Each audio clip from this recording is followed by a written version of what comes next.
Weird.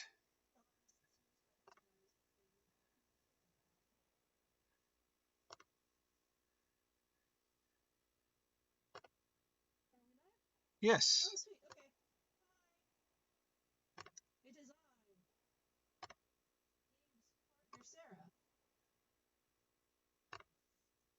And I'm Gabe, and I'm still messing with stuff over here, It's but true. it should be It's fine. true. There's some about. Yep.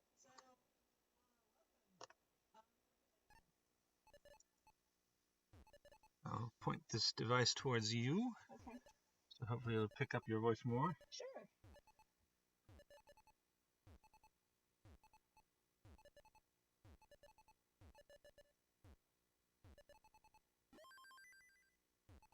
So how's your cold snap going, Gabe?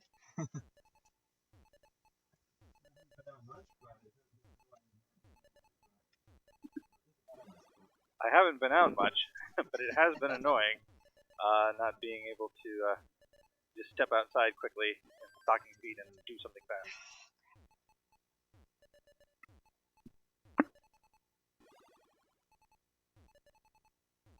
If there's anybody out there, you should let us know whether you just heard what Gabe said clearly. Okay. Okay. The cats get up here, they muck about with the NES, and then I don't know if any of you have ever owned an NES, like an actual original gray box, but they didn't age super well, so they have an elaborate system with the top off the box and all the guts exposed, and then the drawer taken off of the cartridge thing, with a plate balanced precariously, and I do mean precariously, in just the right spot to make all of the contacts go where they should, and then the NES works. Then and only then the NES works. So a cat comes over and is like, "What is this?" and sticks its nose in it, and then the thing wiggles and the connection is lost, and apparently that screws up OBS, so it's a whole deal.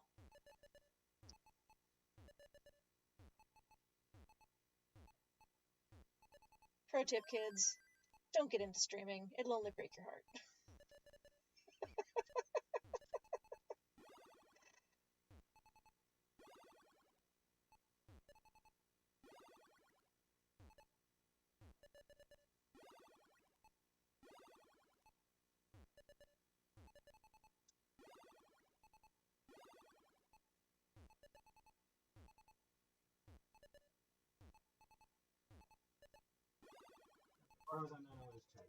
Okay.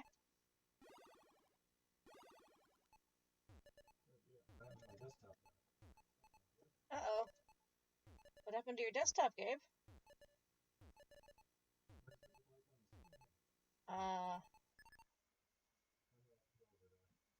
I see something wiggling in the bottom right corner, and some kind of window up. And I see your mouse moving around. And it doesn't fill up the entire area allotted to it, which is interesting.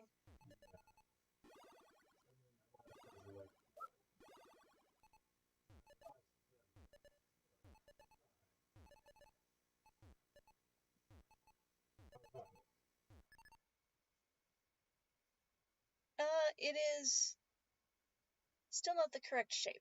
It is kind of crowded up in the upper left corner.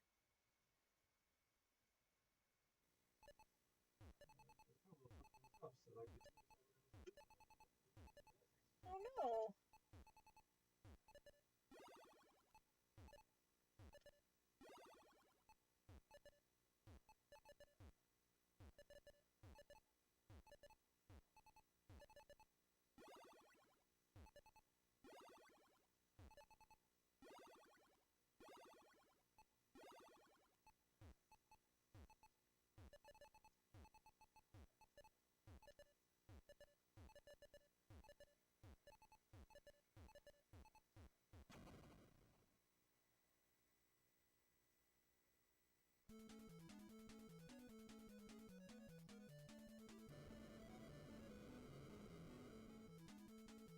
Okay.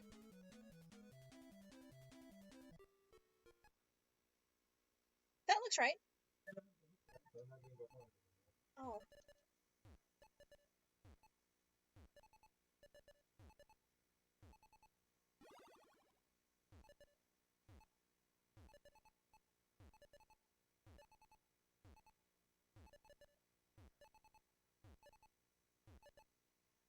Three in a row and I couldn't use any of them.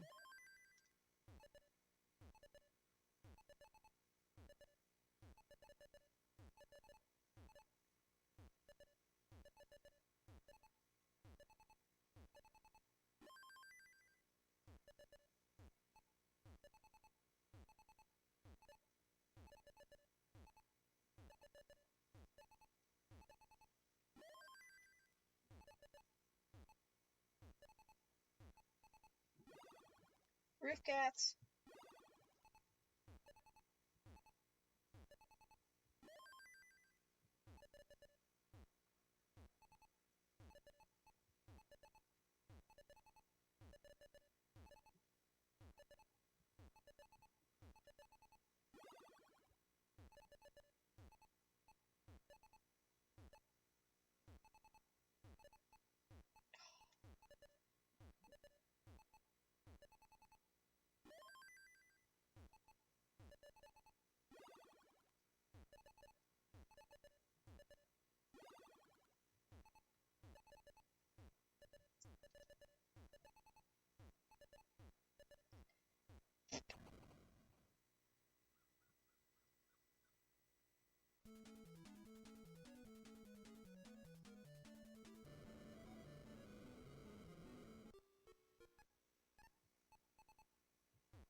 Ooh, that's a crow on the roof.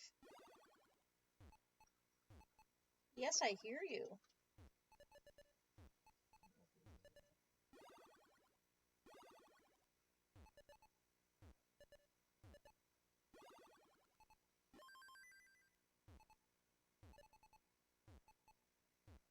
In Minneapolis, there is a community of crows known as the Minneapolis Mega Murder.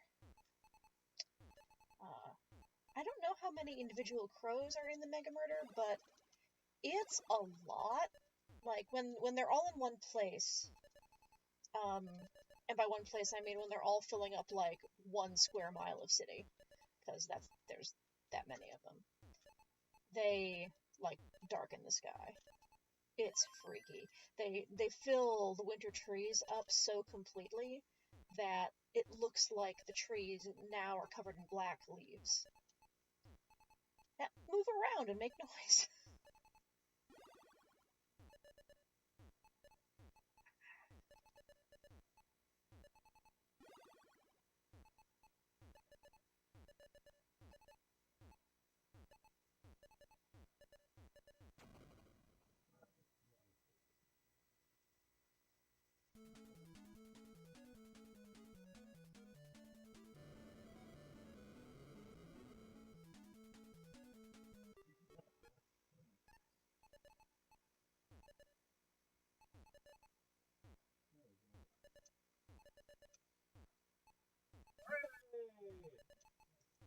Yay!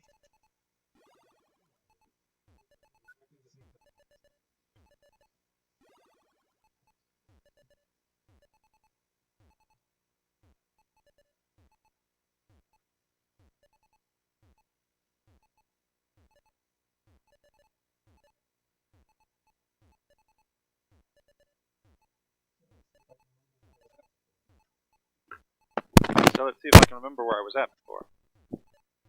Oh, biffed it. I biffed it. So is the upper left area for chat? Should anyone chat at us? Yeah. Cool. Yeah, as far as I can tell, no one's chatted at us yet. Okay, that's fine. I think today might be the Super Bowl? I'm not totally sure. I don't sports things.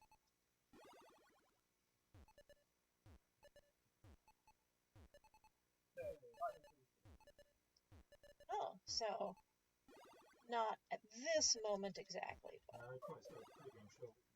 probably. I probably started the pregame show a week ago. Yeah, you want to tell the folks at home what your microphone is? So at the last minute, the only thing that I could find was an old telephone that I had hooked a microphone cord to. Everything else required an adapter, and I couldn't get anything to work with the adapter, so this was the one. I'm on a phone. So he has to pick up a 20th century telephone receiver in order to speak to you. I don't know if this telephone receiver is older than Tetris or not. I don't either, actually. I think it came off of somebody's work desk telephone.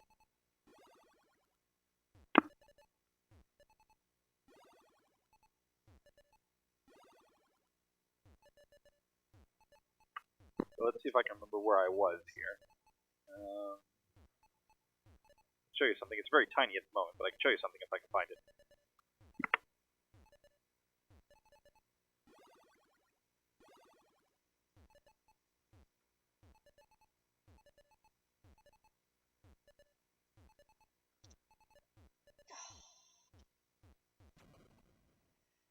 Having trouble getting into the swing of it. I made bread just before we sat down to play.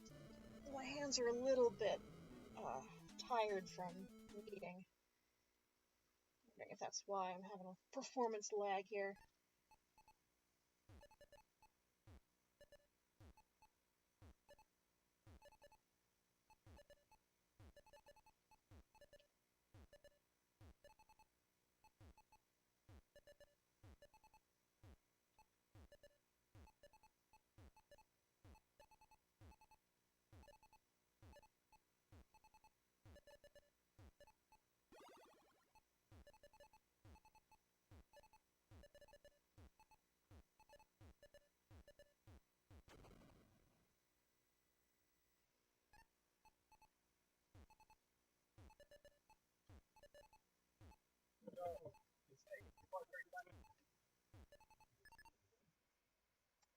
I'm looking, I'm curious. There we go. It's the thing. You can see it's very tiny.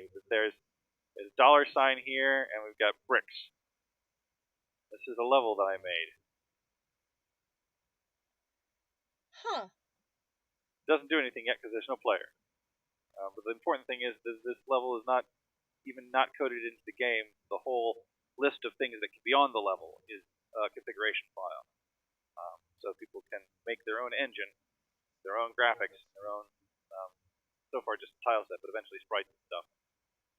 But now we need, I think, to add a player. So that's where I'm going to go working on.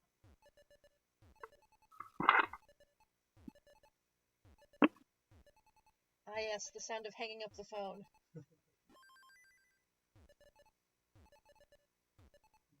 Jim has joined us. He says, live from the past. Hey, Jim!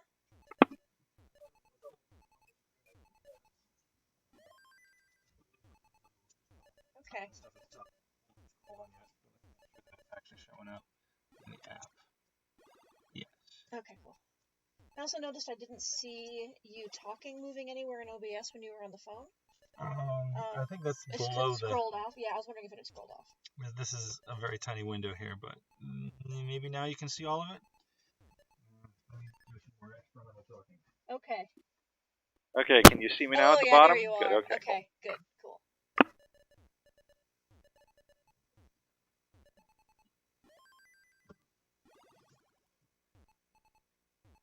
Jim, you should let us know how Gabe sounds on the phone.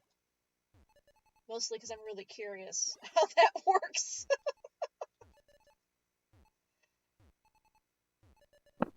Jim now says, oh cool, you are live. Oh yeah.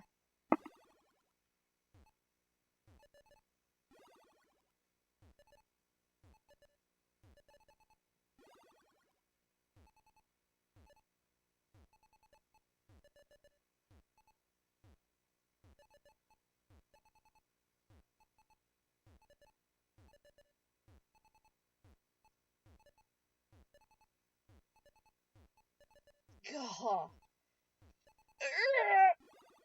Oh, I did it. Okay. Did you see me come on there yet? No. No.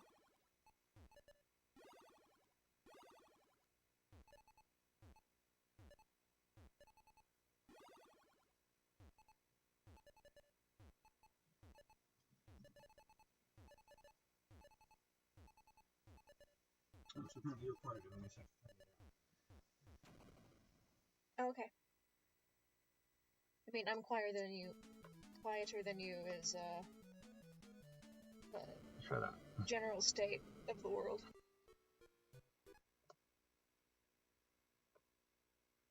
Oh my god, I was gonna get the same score. Twice in a row.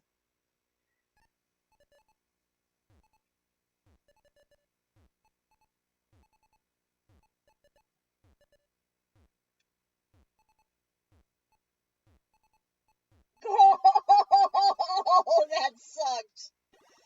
Oh, you've recovered already. But yeah, you didn't get the parts. God, farts. Gabe doesn't like it when I swear on his channel. Oh, that's right. I need to get rid of the family friendly tag.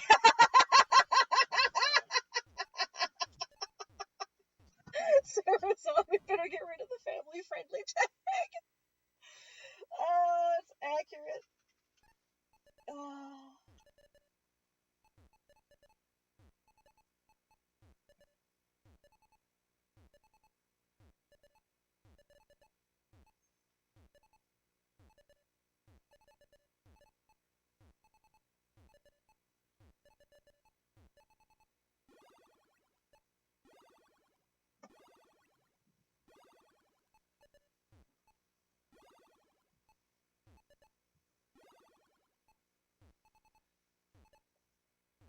Yeah, that's what I was afraid of. Okay, so we do need to keep the chat window up there, or it won't update. Ah, I see. Oh, I see things now. Yep. Scroll. Scroll. Scroll! Scroll the screen. There's a spot. Dabba kitty popo. You're fine with Sarah. Yeah, okay. Got it.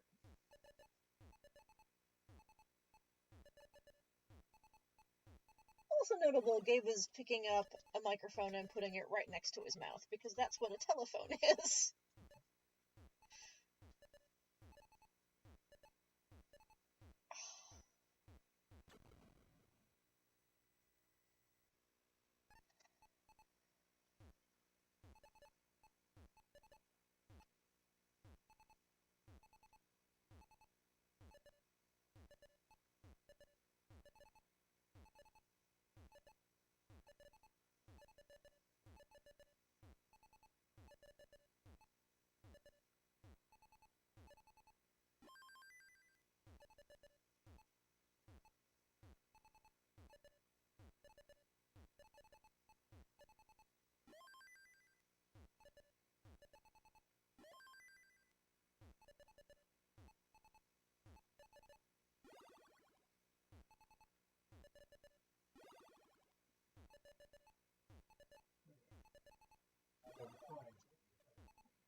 So I defined here a player and an image for it. Now I got to make that image.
although I have in mind kind of a Super Mario Maker thing, I want people to be able to make whatever kind of platforming engine they want.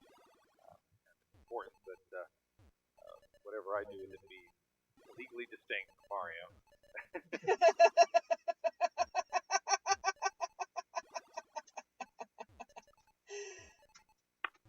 I've got to come up with, I don't know, a stick figure or something to walk around the world.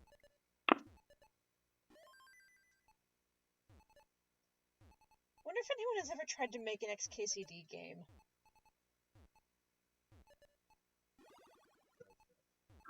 Should I check the internet? Yeah, check the internet. This is what we did. Yeah.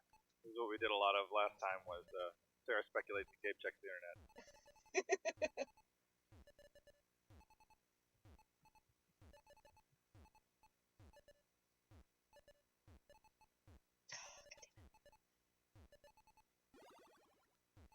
Gall dunk it.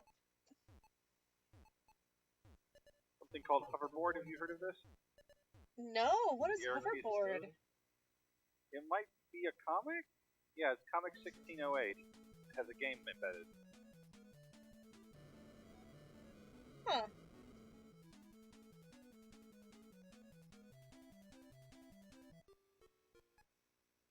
Is the villain gonna be Black Hat Man?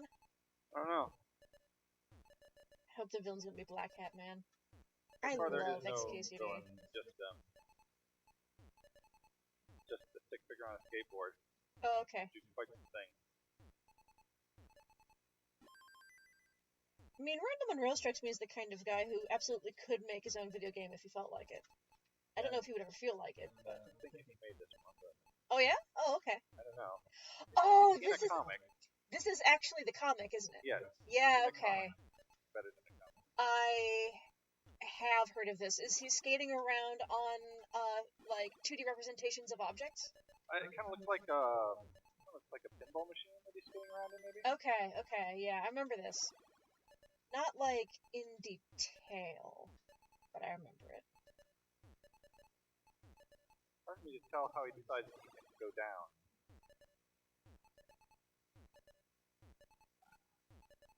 Sometimes he goes down when I don't want him to. There, I got all of them. Oh no, there's one more. Yay. Oh, I see. So if you, that's why I kept resetting. This is the start. Deposit coins here, I see. Okay.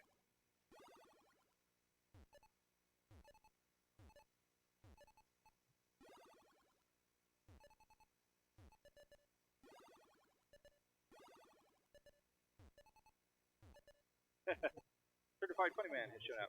He was here for the Tab stream recently. Oh, fantastic. Somebody say making game. The thing I tried to do and then did, but really, really badly.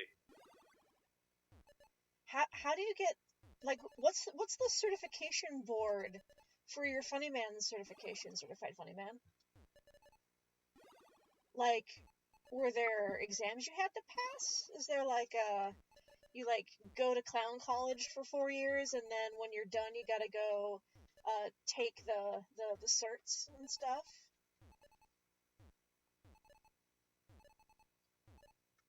The Funny Man certs?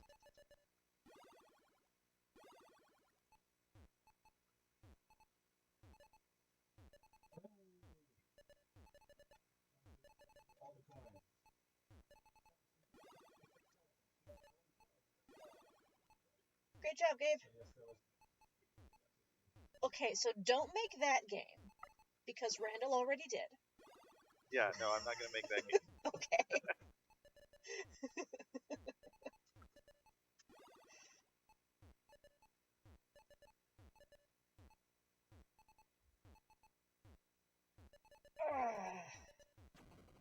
Here comes Randall, he's a berserker.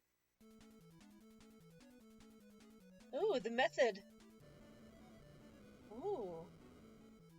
The method of obtaining a comedy certificate.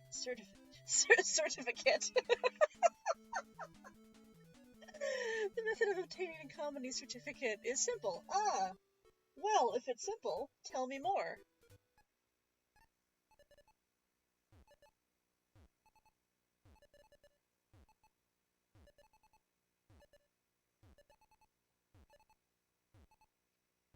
Step 1. Get an office job so as to acquire access to a printer. Step 2. Download your certified comedian certificate.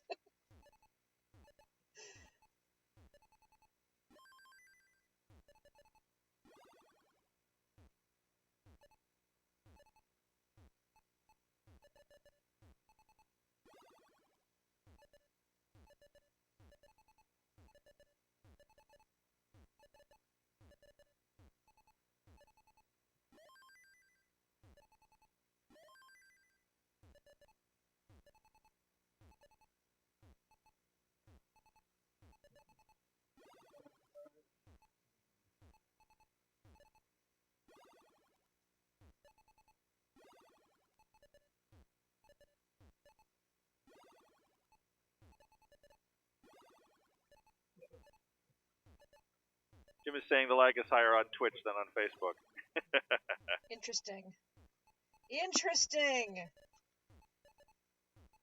Falling down on the job, Twitch. Why am I not surprised?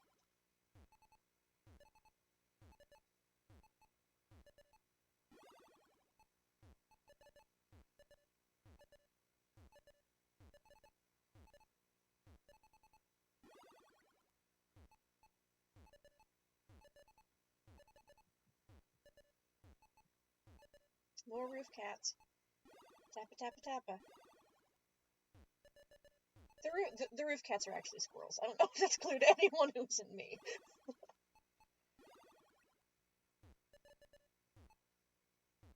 Oh. That was dumb. I shouldn't have done that. So was that? Oh. He says there are many methods, however, he obtained his comedy certificates via the get someone to say you're funny method. Aha! Oh, I should look into that. What are the career benefits of being a certified funny man? Like, the cap on your funny-related income go up? Was it worth the investment of getting someone to say that you're funny? I'm gonna take a drink of water while I engage with the chat for a second.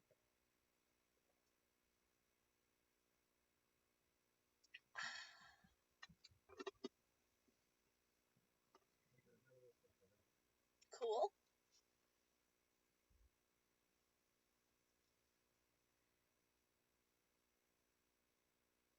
Oh, if someone calls you unfunny, you can show your various certificates. I see.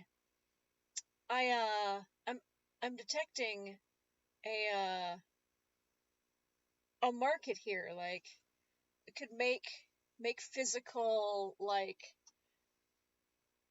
I don't know. Oh man. So okay, I'm gonna start playing again before this gets boring. But I learned recently about pins in festival culture, like going to the right concert or the right, like, I don't know, art festival or Coachella, whatever bullshit.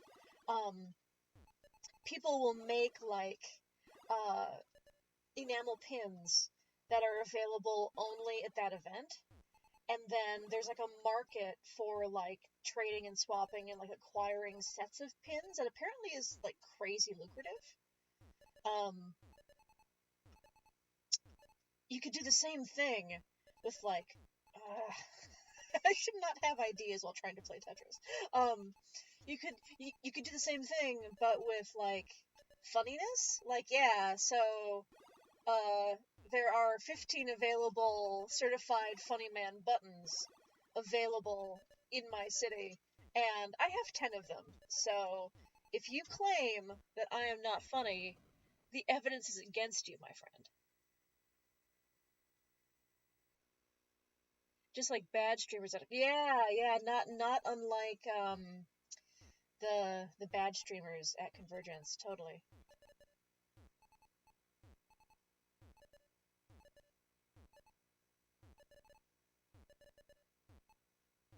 Although I don't know if, like, badge ribbons have any kind of aftermarket resale value. Like, if acquiring a complete set of badge ribbons.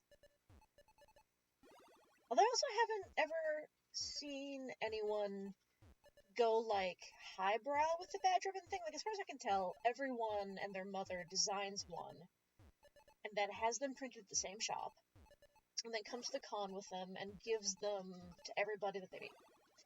And so the sort of value of them is about who you ran into, or, like, what panels you went to, but not necessarily the object itself as art. I wonder what it would be like to go to Convergence with, like, a home-printed, like, really glam ribbon. Like, something that was, like, really unique and beautiful. Like, so pretty that people would hesitate to put it on their, like, huge-ass stream. Sorry, there I go with the potty mouth again. With their huge, badge ribbon, like, sashes and things that they make, because they don't want to get it dirty. For upmarket badge ribbons. I wonder if anyone has tried to do that.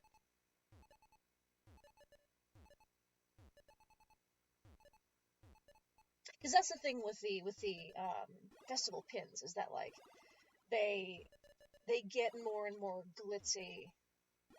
And so getting really, really nice ones, and then, you know, displaying them with pride only in circumstances where people will appreciate them because you don't want them to get worn, is like a whole thing. Humans are weird, dude. Humans invent the craziest stuff to, like, indicate, like, status and belonging and...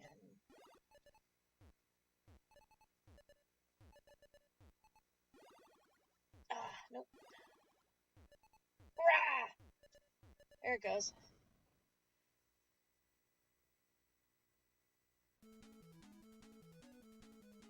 Oh, dude, you're gonna make yourself a comedy certificate? That sounds fantastic. And also, if I am sufficiently funny, can I have one too? Will you mail me one?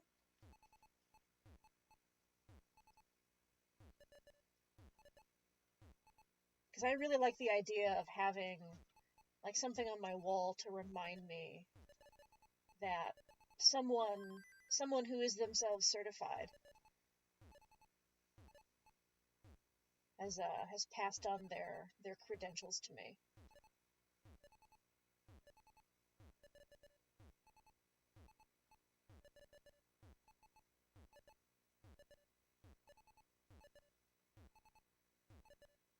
Oh, I'm gonna make a complete wall. There we go.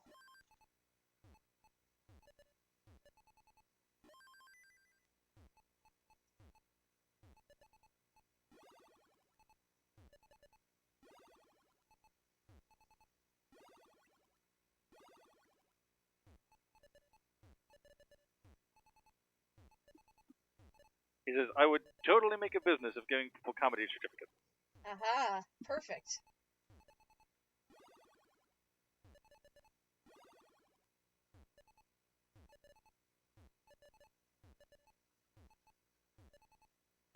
I am into it. I would 100% send you a shiny American dollar for your first comedy certificate. Your second one, because the first one has to go to yourself, obviously.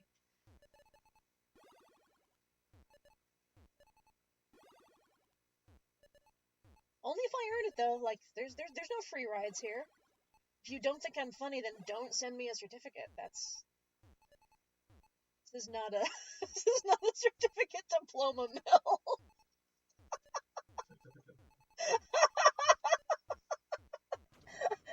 Comedy certificate mill. That's perfect. Yes, you must first prove to me that you are infected. That's accurate. Yes, 100%. Oh, well then. Run into our first hurdle, because I don't actually know how to be funny.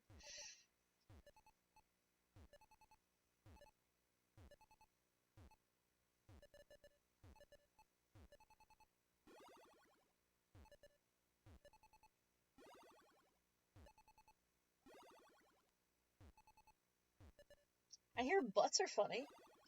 Could do butt jokes.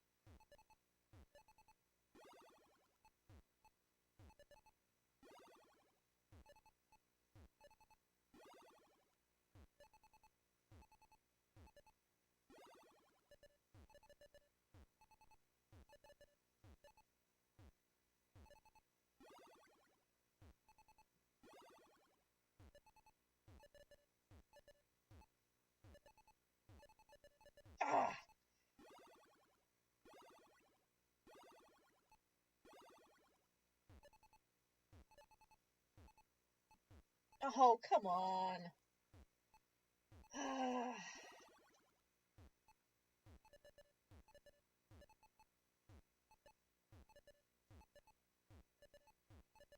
I know exasperation isn't very entertaining.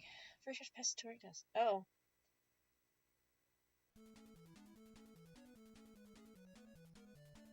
Oh. Okay, so Certified Funny Man says, making a butt joke funny is rare, so if you can make an actually funny butt joke, then you deserve it. That's a good observation. It's a keen observation. It makes me think of a story. And you know this is not going to be funny because my story is going to start with, I don't know if you've ever read the Canterbury Tales. the 14th century medieval text. But it's one of the stories in the Canterbury Tales. It's a collection of stories that people are supposedly telling each other on their pilgrimage to Canterbury, to go pray somewhere important. So there's a tale called The Miller's Tale. I think it's The Miller's Tale, where this guy is courting a woman and she doesn't actually like him very much, and so she tells him to come to her window at night, which is very scandalous because, you know, this is medieval Europe, so trysts are very publicly frowned upon. So he does. He comes to her window at night, and it's very dark. There's no moon, and she says, "My love, you give me a kiss." And he gets so ready. He there's this whole passage about how he's like puckered up and like exciting and like ready to kiss the girl, and she lifts her skirt and sticks her butt out the window, and he gives her a big, long, soulful kiss. And when he's done, he pulls away and says, "Milady, I didn't realize you had a beard." Which is the dirtiest medieval joke I think I have ever heard. But that's not mine, though. That's Chaucer's, so that doesn't count toward my funniness points.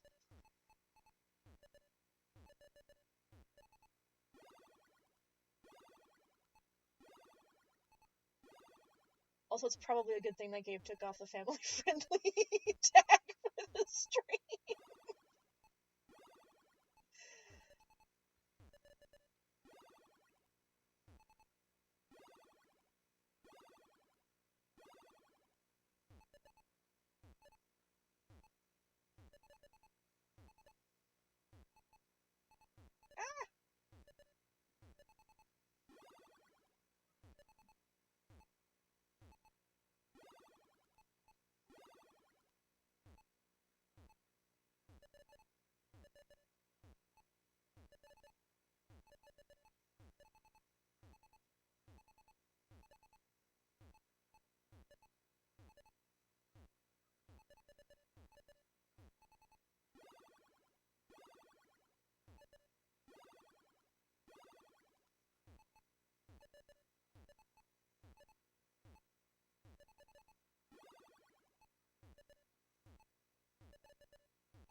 There, solved it down. That's better. Much more manageable.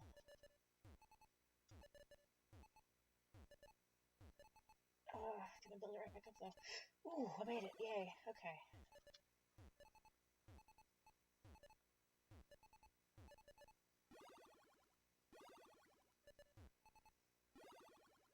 Letting it get too high is always a problem.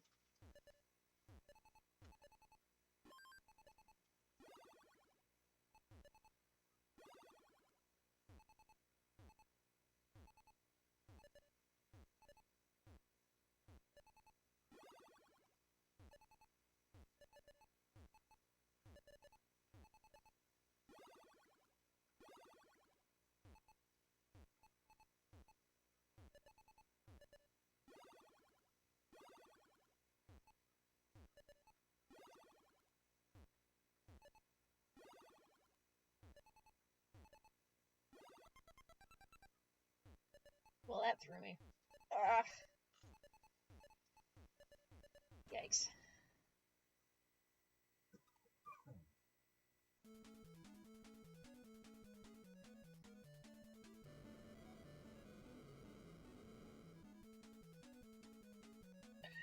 Jim says butter breath steak. Oh, gross.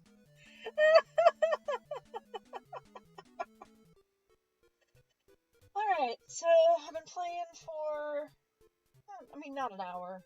We didn't start at 1 because we had technical things to get set up, but... Oh, really? Oh! Oh, there's some... Let's find the... Are you talking about the timestamps on the chat or somewhere else? No, it's probably behind the chat. I don't care that much. I'm just saying, I've only hit 124, which is not the kind of results we expect from the official, certified 168th best Tetris player in the world. Yeah, I assume that's what I'm at because I'm pretty sure I came in last.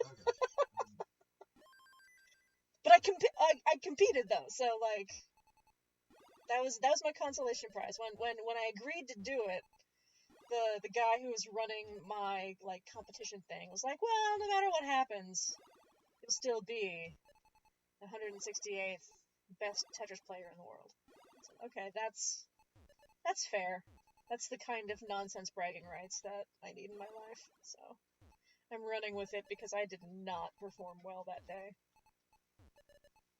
I didn't get the lowest score, like, because you submit your top 3 scores in the 2-hour window that you have to play. I did not have the lowest low score. So my lowest low score was higher than at least 2 other people. But I think my highest score was the lowest high score of anyone who submitted.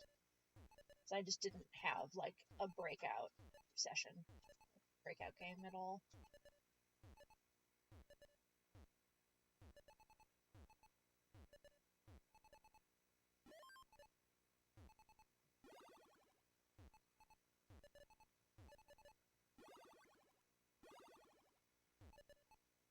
Not by like a ton, though. I think the guy who did second worst, his high score was higher than mine by only like 30,000 or something, like one good Tetris away.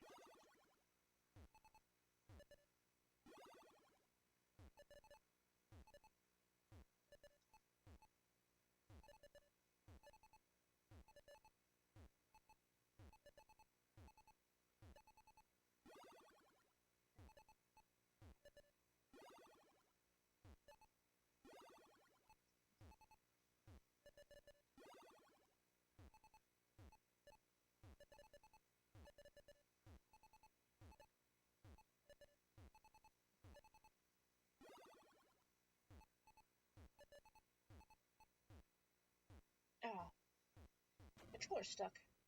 That's stinky.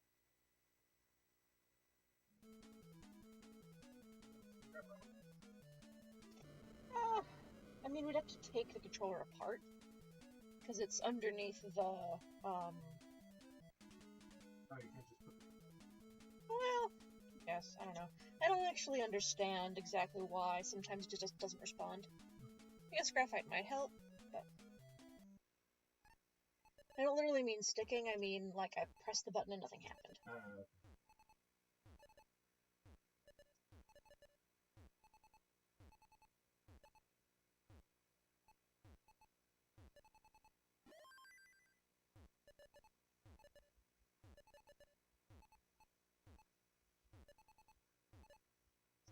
There's all this, like, culture and lore around, like, what controller you use to play Tetris.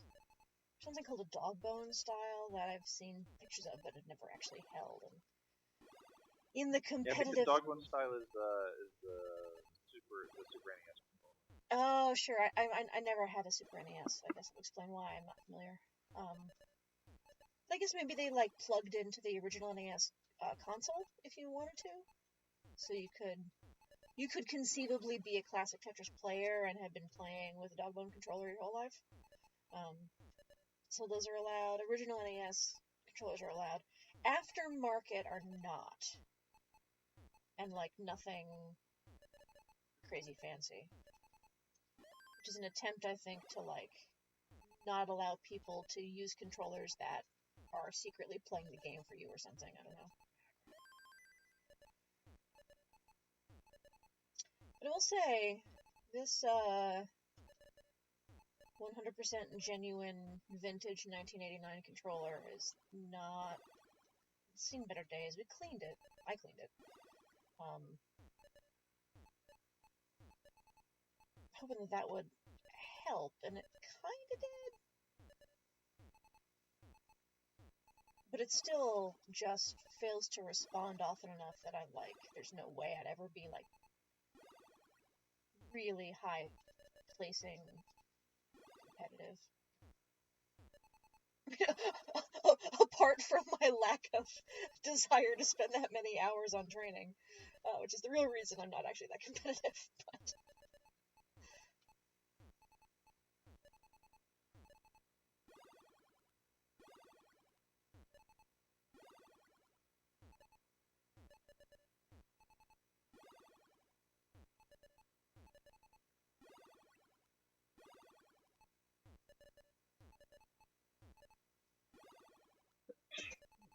Tight.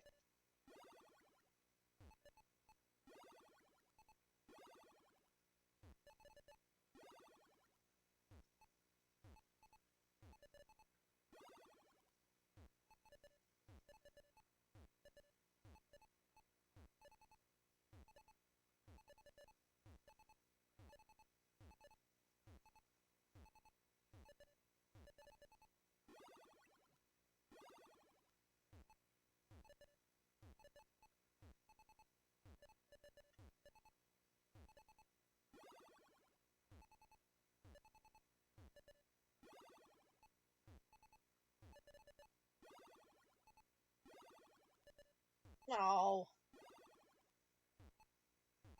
Wah, wah.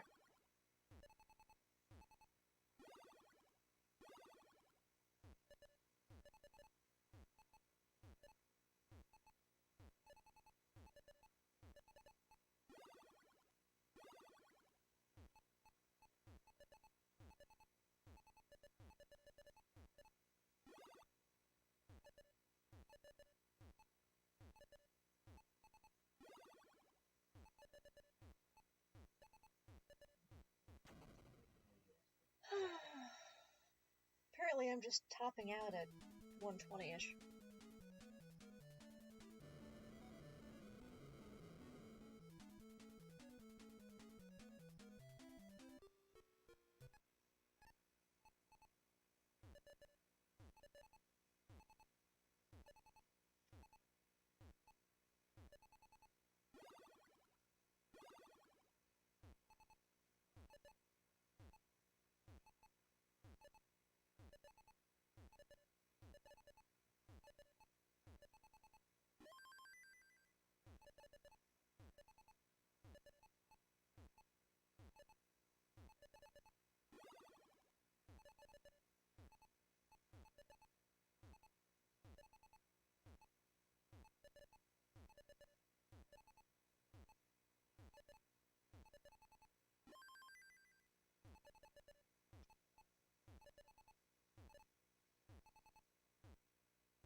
much.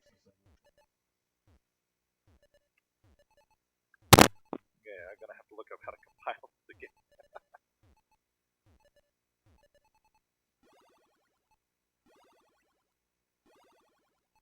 It's been several weeks.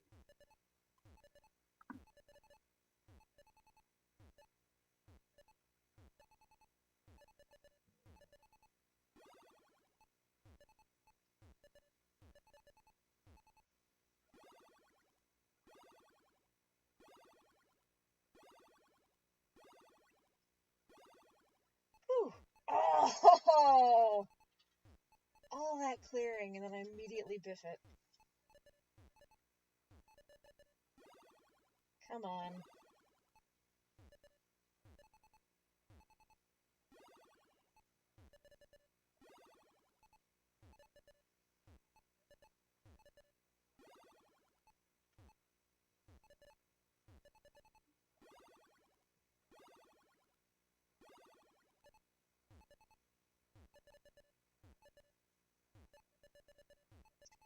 No! Why am I so bad at this?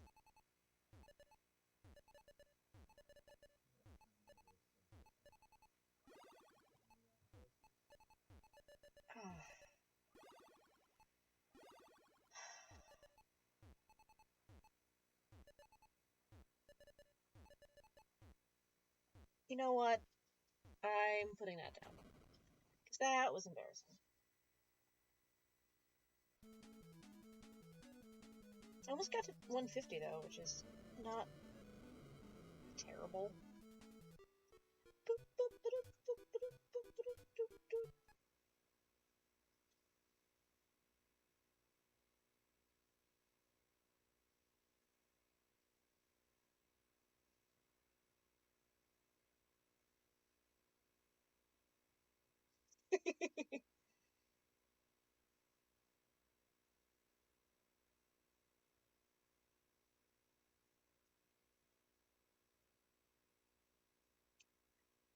Ha ha ha ha ha.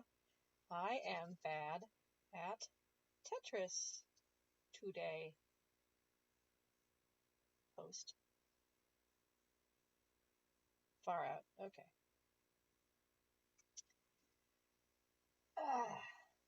Phone in my pocket. And try again.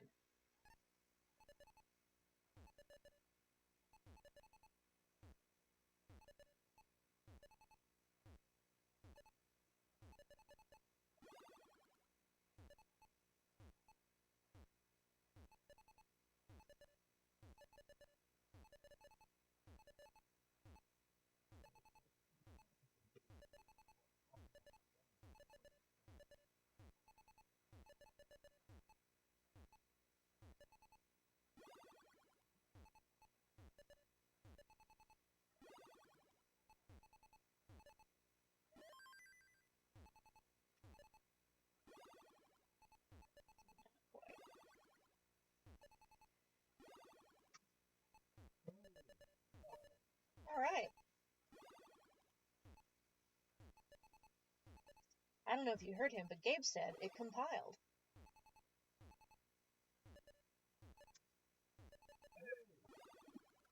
Alrighty, so there's a little stick figure dude there now. Now we have to make it so that you can move him or something.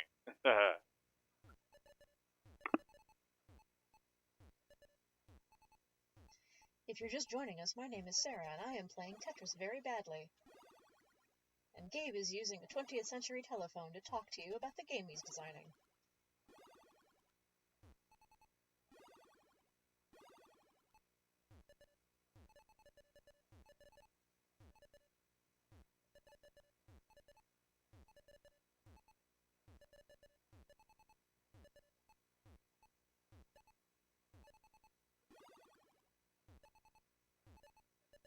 Oh no!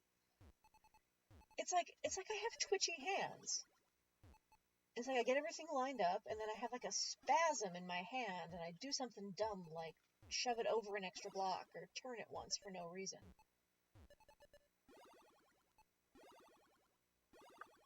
Jim is looking for requests to play on the lute or mandolin. Oh, Do you know any Russian folk tunes? yeah, that would be the... I'll tell you the song that I've been getting in my head randomly lately. Is that song that Michael and Hannah wrote with the Russian in it?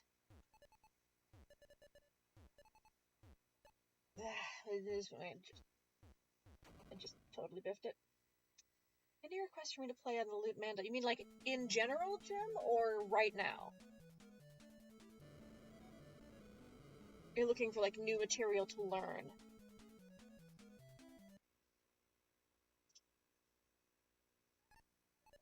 Cause missed that. Was that Tetris tune eludes me currently? Oh yeah. Well, so there's 3 of them in the original Tetris. The Frogger tune is also a Russian folk song. The Frogger tune, yeah. I mean, one of them is no, my brain just doesn't work today. I'm just not altogether upstairs.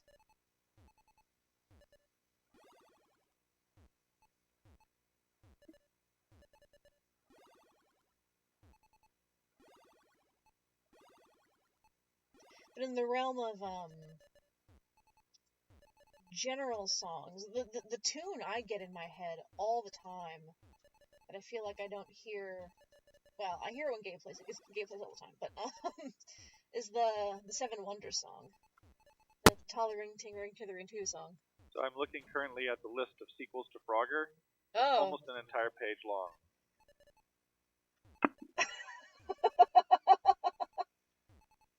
Why did Frogger need that many sequels?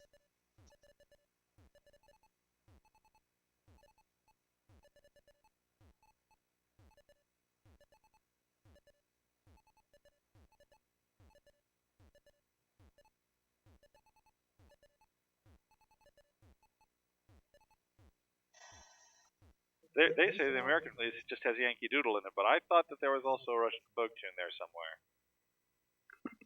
Oh, I've been meaning to learn Banish Misfortune. Banish Misfortune is my favorite whistle tune. And in fact, Gabe made for me an entire book of whistle tunes that I haven't really picked up. As a birthday present, I want to say, a few years ago. Because I have a D whistle, and my like the joke I was making at the time was, look, if I can learn to play Banish Misfortune on the whistle, I will then know how to play the whistle. It's got an A, B, and a C part. It's complicated and delightful. I think it's a wonderful tune.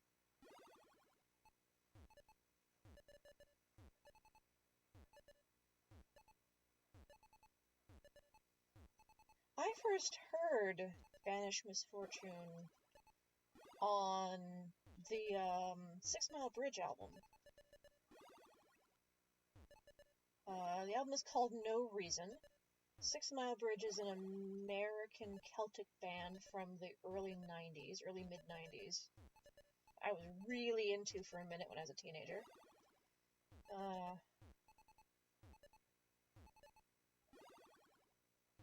And I think it's track 9 on that album, if memory serves, is a set of 3 whistles tunes. I think they're jigs. I don't know. Is Banish Misfortune a jig or a reel, Gabe? Great.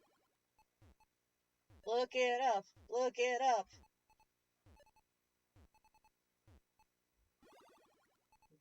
It's a jig. Okay, yeah. Got it right. Yay. Yeah, so it's a set of 3 jigs. The first of which is Banish Misfortune, I think. But then it goes and does some like other super cool things. So that was my favorite track on that album when I was, let's say 15.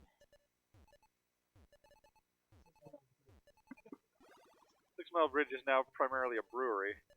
Is it really? Yeah. Oh, wild. 6 SmileBridgeBeer.com. Are you 21 years or older? Yes? No? Sorry, you must be 21 years or older to enter this site. Huh.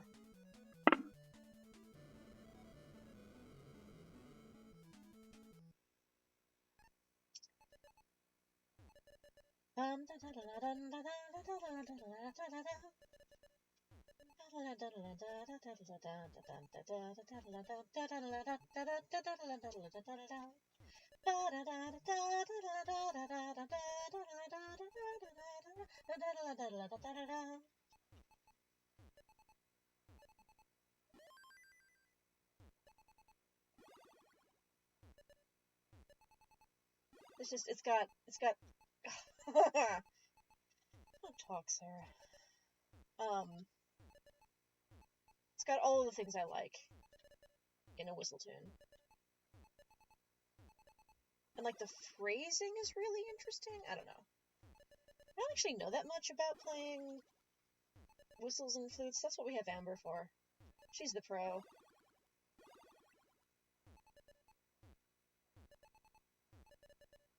Like with all things music. I was saying this to a friend the other day, like,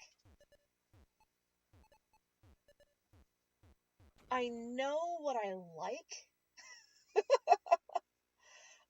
I don't actually know very much about music. Like, I'm not music smart. I don't know what techniques are called. I don't know anything about gear. Oh my god. I barely know what the parts of my own instrument are called. I just kind of... According to this website. According to this website, the songs in the track are Banis Misfortune, The Traveler, The Congress, and Duffy the Dancer. Okay. Oh no! You okay? Is the phone okay?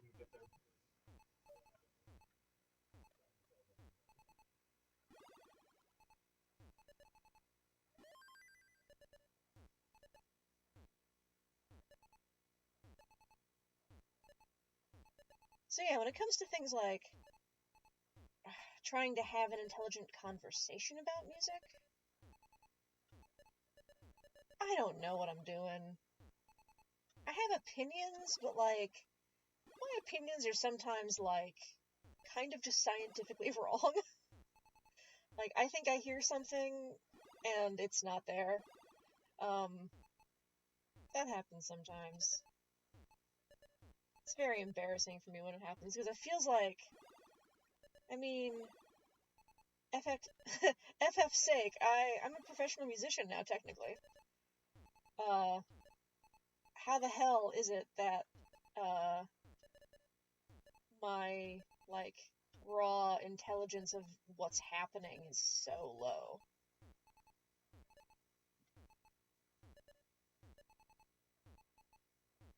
It helps to be in a band with really smart people, like Gabe and Amber.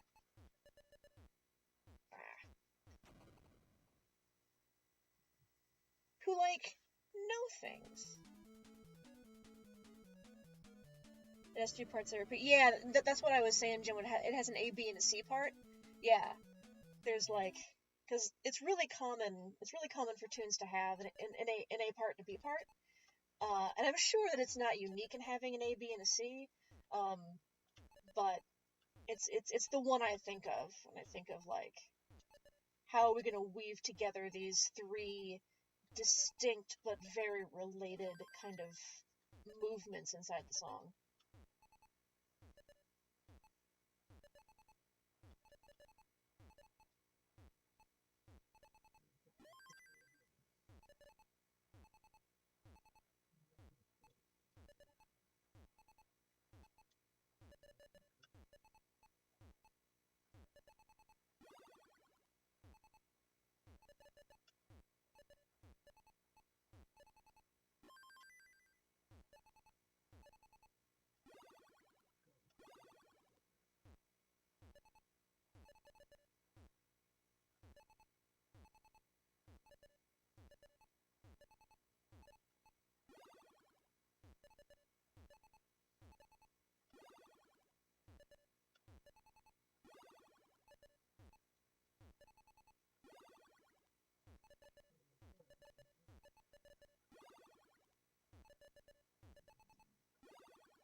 No, come on.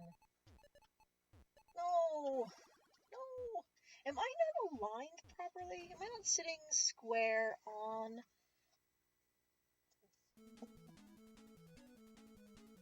Sitting square onto the screen, then my aim starts to suffer.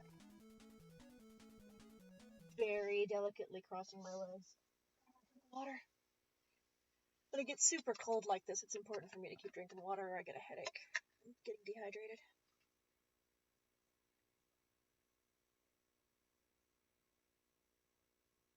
Ah.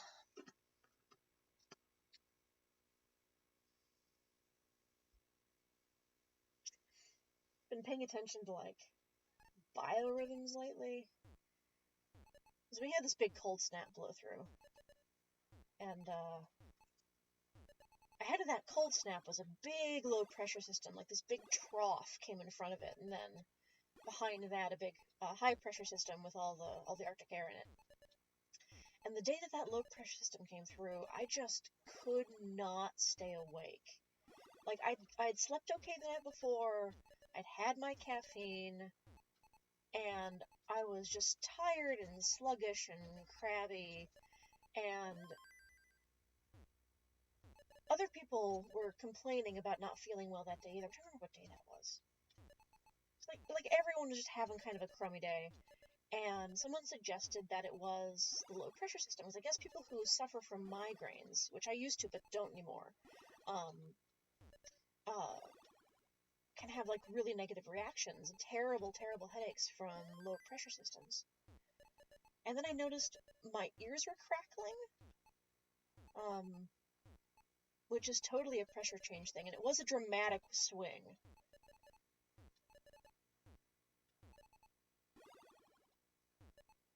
Then I remembered, like, this, we were on our way to Burning Man some years ago, and we stopped for a night in Salt Lake City, which is, has quite a lot of elevation. It's right up on the side of the mountain.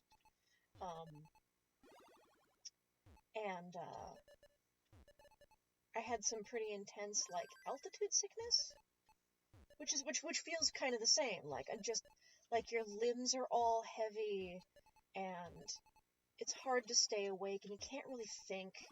And it turns out they think anyway, the reason for this is the change in pressure, will change your blood pressure. And the change in blood pressure reduces the amount of oxygen that your blood carries around. And that's why you get so incredibly tired and can get headaches and stuff. In addition to sinus pressure from the change in pressure. Wednesday. Yeah, Wednesday sounds right. Yeah. And it looked like Joe Black has showed up. Oh my god, Joe!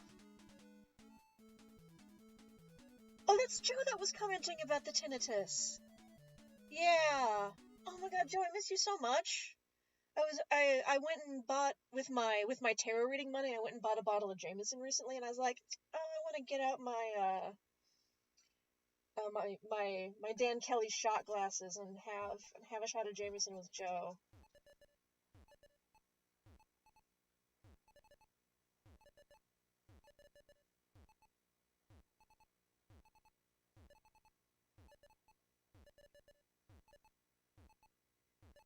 So yeah, that got me wondering about, like, could it be that my kind of mood swing depression garbage isn't that I react badly to cloudy days and rain, but that cloudy days and rain occur when low pressure systems come in, and it's the pressure that I'm that affects me, not like the light. I don't know. I've just been thinking about that lately.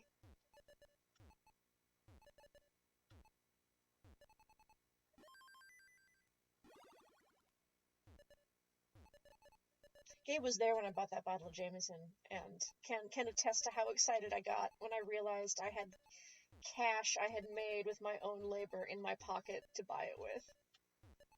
God, crap.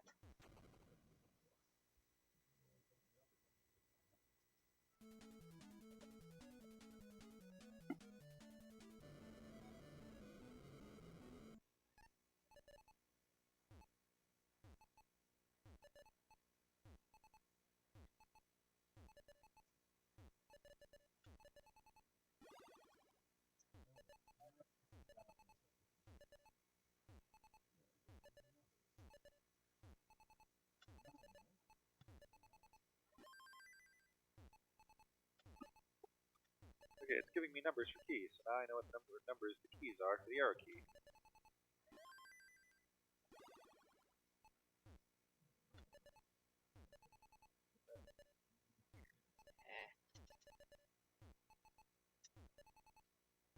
Joe, are you keeping up with the folks at Lyric Arts at all? How are they doing? I know, Walking Shadow has gone over to, like, streaming,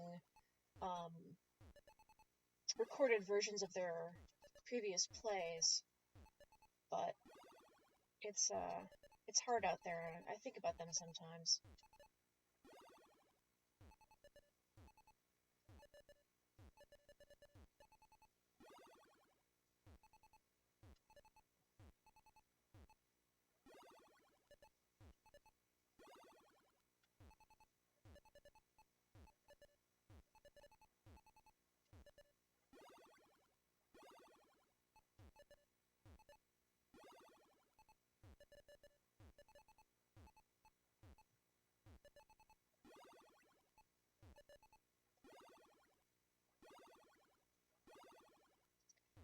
Oh, on that note,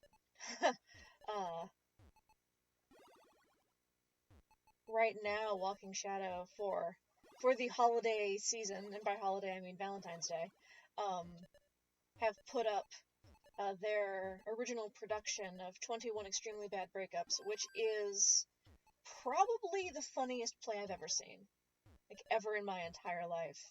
Amy developed the script herself from a book by a poet, and the poet came to the show, and it is deeply strange and very, very funny. And somehow, simultaneously, the most romantic and most cynical way I think you could possibly spend Valentine's Day. So, if you need something to do on the 14th, which I think is a week from today, I think it's next Sunday. It's up for a while, though. It wouldn't have to be that day. I highly recommend getting a ticket to that, because it is well worth it.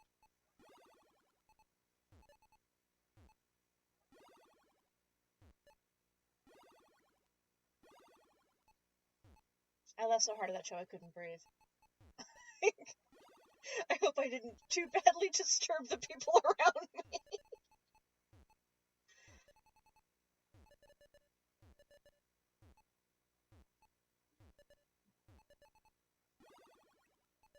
Oh, crud.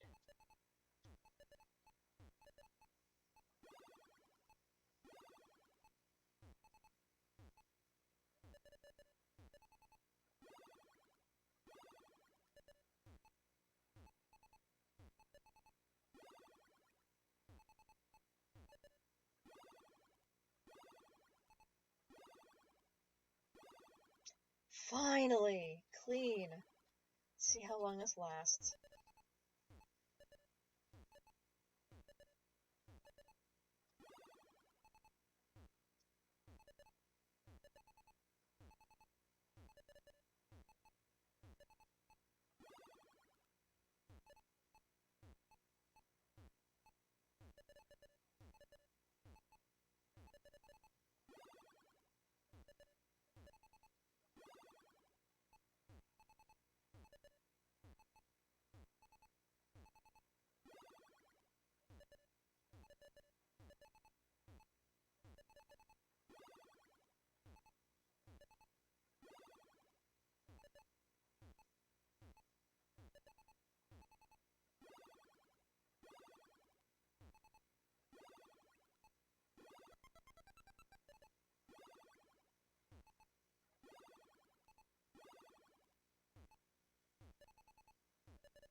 Ah!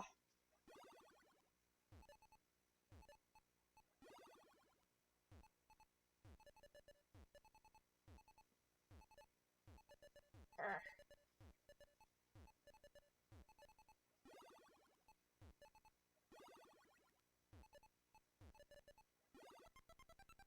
Crone! No! No! Ah! Ah! Okay. 170. I'm doing better. Oh, my recycling bin has been nothing if not as testament to missing DKs during COVID. Oh my god, no joke. Okay, so they got a grant from Anoka to, like, float along. They haven't pulled you in much. Yeah, they're, I'm assuming that you're still in Quincy. Not Quincy, oh my god. Moline. Look, all small cities in Illinois are the same. Sorry. Embarrassing but delightful. Yeah.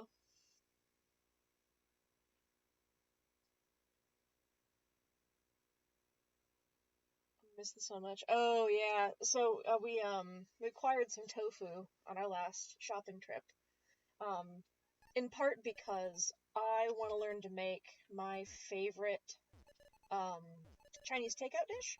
It is specifically Taiwanese because it was from the Evergreen, from Evergreen, which was a Taiwanese restaurant that was on 24th and Nicolette for a long time, for decades, and they closed a couple of years ago. It was before COVID. And they had a dish called 3-cup tofu, which was my absolute favorite thing. I was vegetarian in college, and for a while after college, and I used to drive to Minneapolis from Wisconsin to get 3-cup tofu at Evergreen.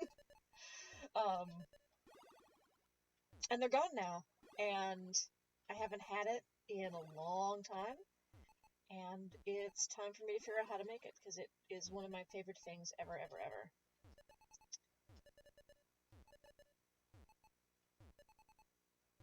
And I know that the 3 cups refer to, like, 3 cups of different substances, but depending on different recipes I see online, what the 3 cups are changes. So, is it a cup of soy sauce, a cup of mirin, and a cup of garlic? Is it a cup of sesame oil? Like, is it there's not a lot of agreement about what the 3 cups are supposed to be. So clearly, the only solution to this is to try a bunch of things until I find the one that is correct. I also never had it anywhere else. I'm finding recipes on the internet that kind of tell me that it's, like, not a thing that they invented, that it's, like, an actual, like, Taiwanese dish. But I never saw it on a menu anywhere else, so I don't have anything to compare it to.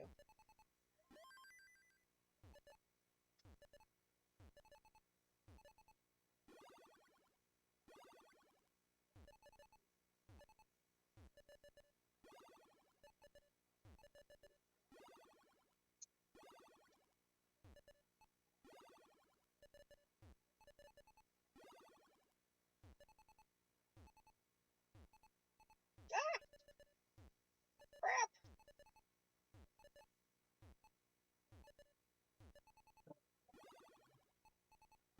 Update, that's never good.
I'm all in on 3 cups of garlic. Yeah.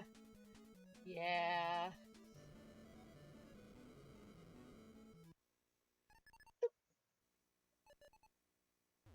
Yeah, when it comes to putting an entire cup of garlic in something, I feel like that's when you break down and get just the, like, jar, the big tub of pressed garlic.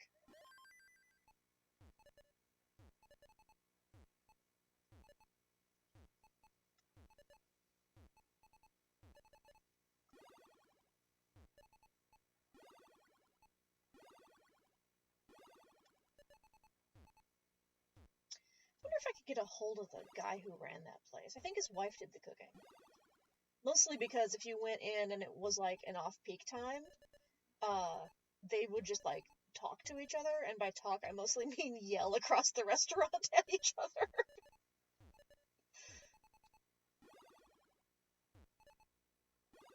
In like Cantonese, I think. Taiwanese? Does Taiwan have its own language? Or do they speak Cantonese? I have no idea.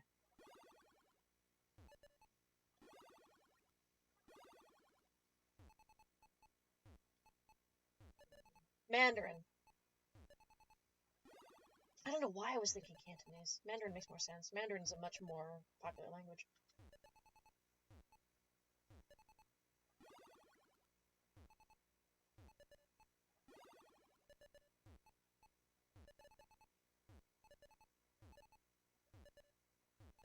And by popular, I just mean more people speak it globally. Mandarin is kind of the English of Asia. We were there, like, it seemed like no matter what someone's home language was, everybody had a little English in the Mandarin.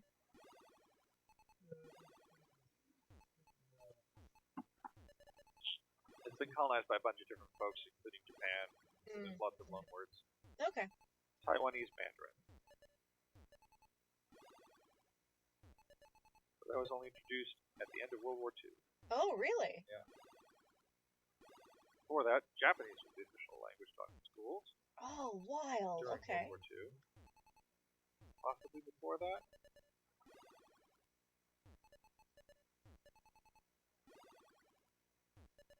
Looks like it may have been Hokkien before that. Which might be like the indigenous language of the island, maybe? Well, Hokkien is a kind of Chinese, I think. Oh, okay.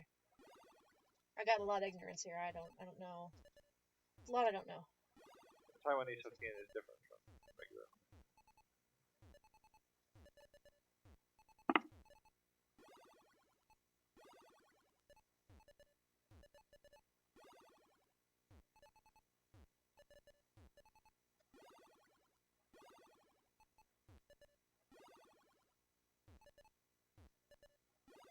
Lingua franca, that's the phrase I was looking for.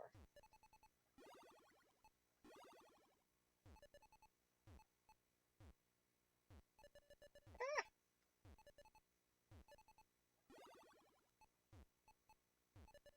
Nope. That did not work. Oh. Dumb move.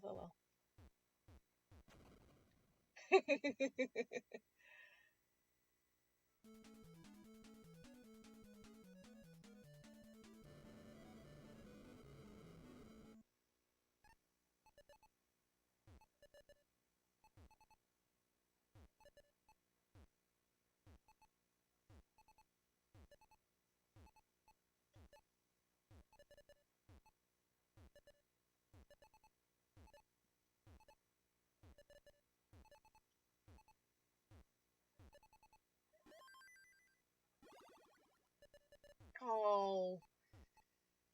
Oh. Oh well. Solve it down. It's early days yet. There we go.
Oh, Belly.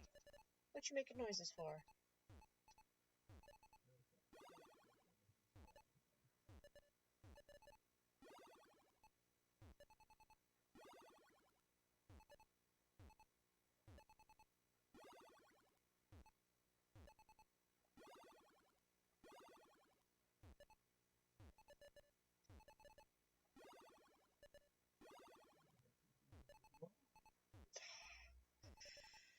I swear I'm better than this.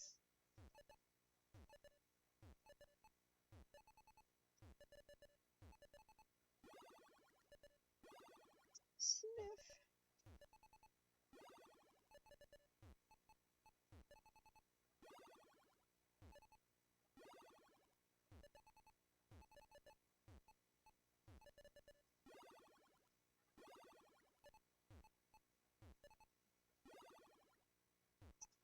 Ugh. Just got like fighting tooth and nail for every point. So the danger with a game like this is that, like, you can go on for a long time, and that's okay, but eventually it starts accelerating the difficulty when you hit 100 lines. And if you don't have, like, enough point build up, like, if you get to 100 lines before you have very many points, then your final score is not going to do well, because they're going to run you right off a cliff after 100 lines.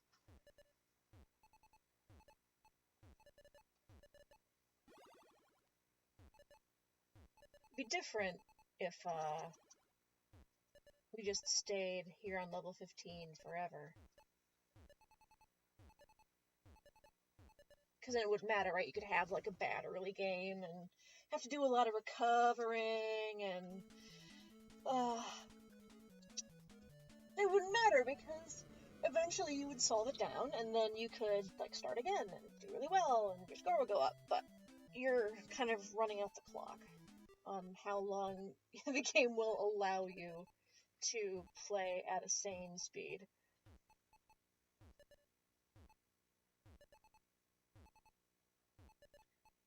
Alright, see you later, Jim. He's probably already gone. Sorry, I was just, like, checking into chat once every 8 minutes or something is a little bit awkward.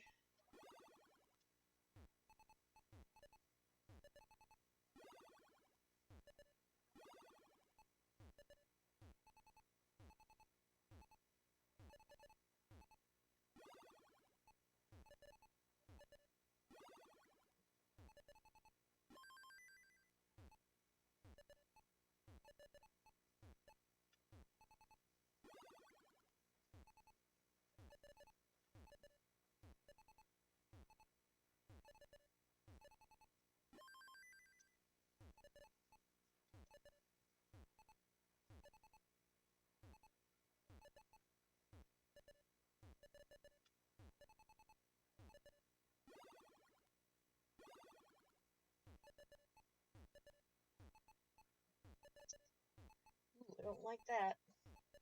2 troughs is not the thing I want.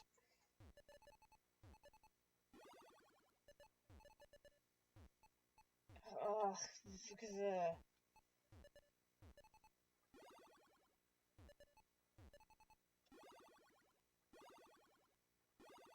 There we go.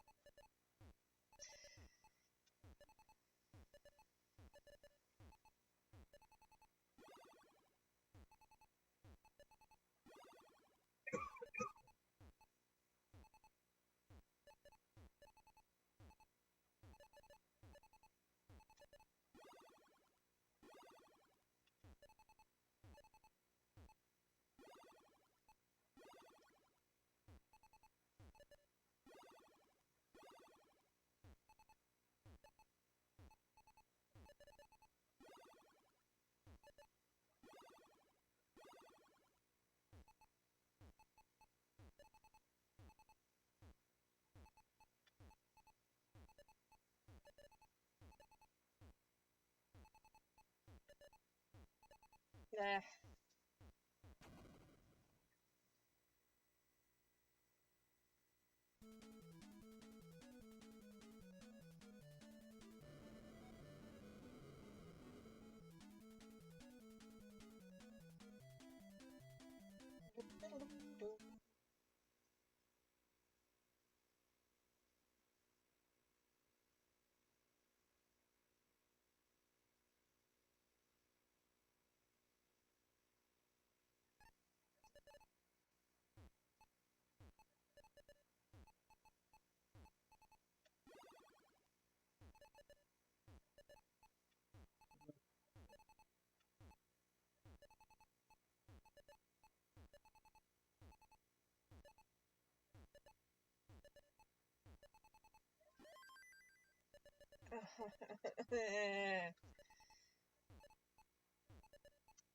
This is a little bit painful.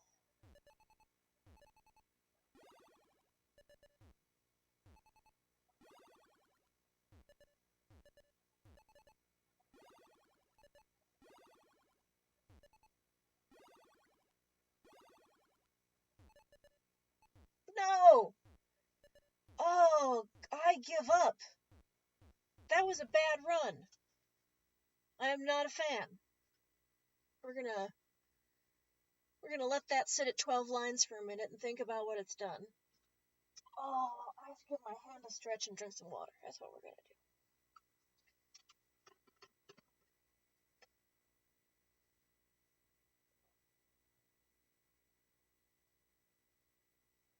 Ah.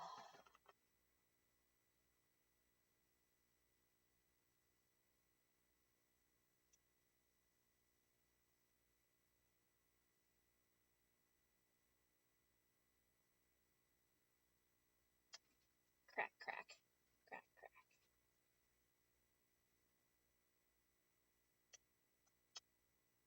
Ooh, it's picking up my knuckle cracks. That's potentially disgusting. I apologize to anyone who's sensitive to the sound of muscles crack or joints cracking. There we go.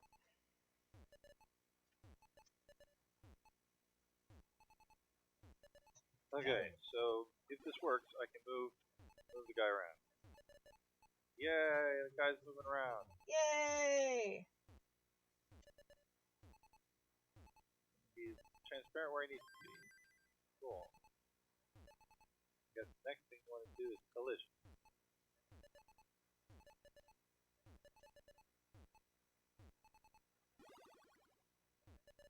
Also, I think he's moving slower than 60 frames a second.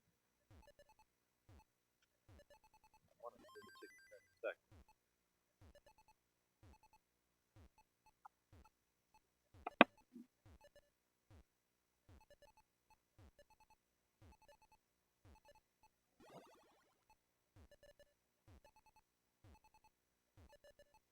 Come on. There we go. Okay.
Yeah, I'm having trouble with the controller.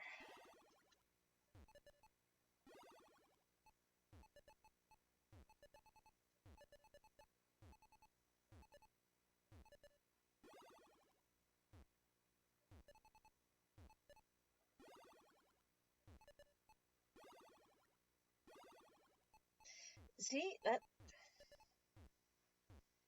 Yep.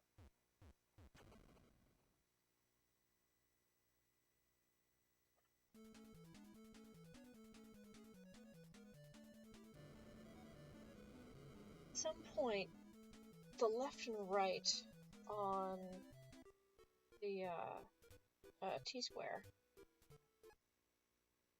just doesn't move immediately, and then I gotta like punch it. And if I have to punch it, I may or may, depending on what I'm trying to do, I may or may not have time to do the move I'm trying to do. And that has just now crossed a threshold from occasionally annoying to kind of game ruining. So, can I find the other controller? And if I can I switch controllers without completely mucking up the setup? I don't know the answer to either of those questions.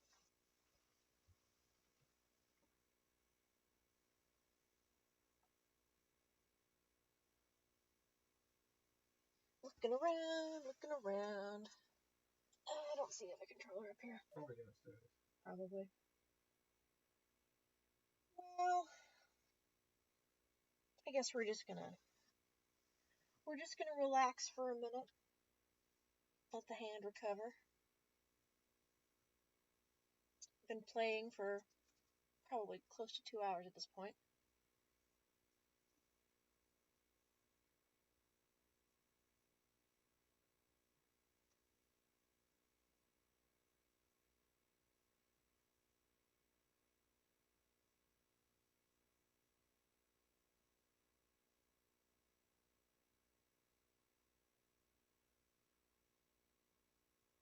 Just becoming like an ASMR video. Rubbing my hands in front of the microphone.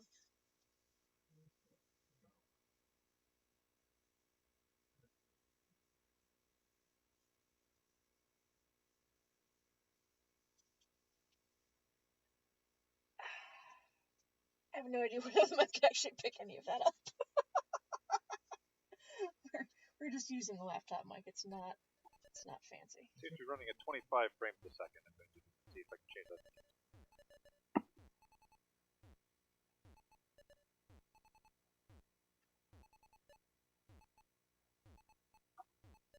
Could be a bit problematic. It's not a whole number. Uh-oh.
The controllers are like at the big tournament conference thing where they do the championships in non-COVID years. I wonder if they're just like super like glossy and crisp.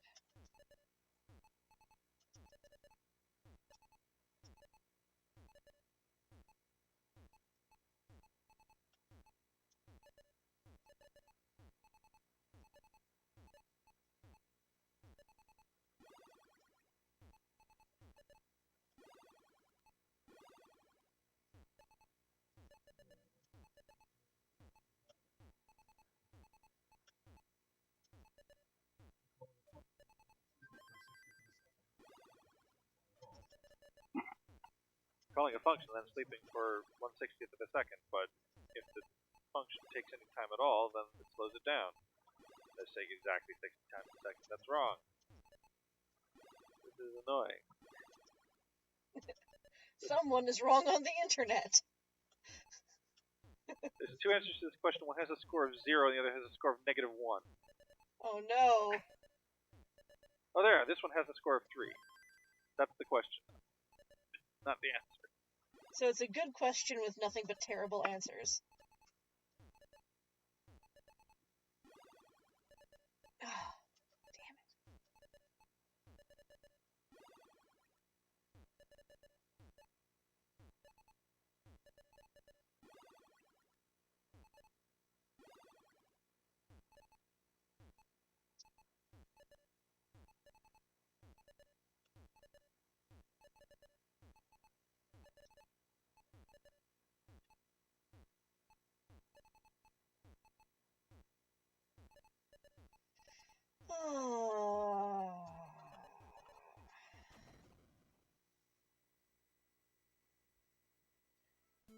I appreciate the distraction from the work I'm supposed to be doing. What work are you supposed to be doing?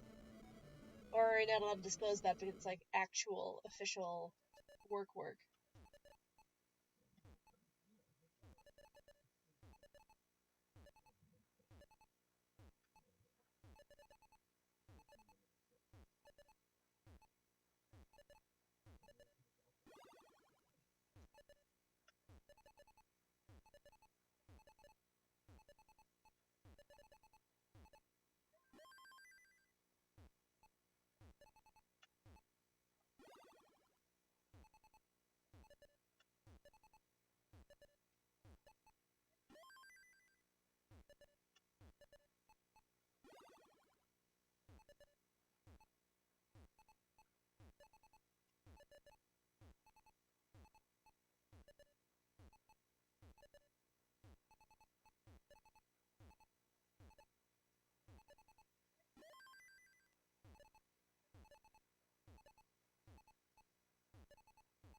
Well, I think that's working anyway.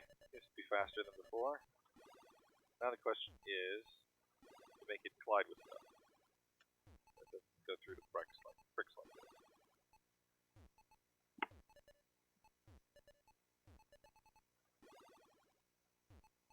Can you guys hear the phone noise when he hangs up the phone? I have such nostalgia for that phone noise. I'm just sitting it on a wooden block, so it's not going to sound like actual phone hanging up, I don't think. But it's still like, it's just like the sound of the handset getting put down, I think.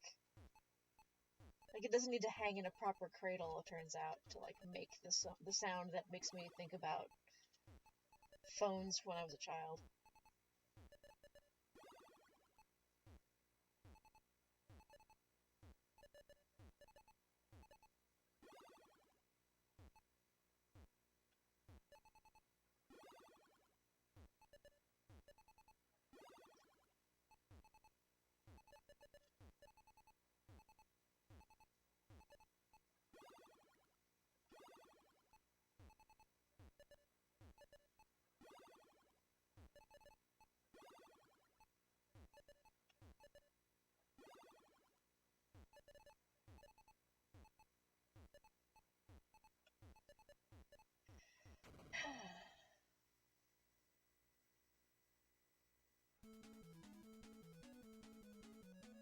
Oh yeah, the Goofy Foot controller! I forgot about the Goofy Foot controller.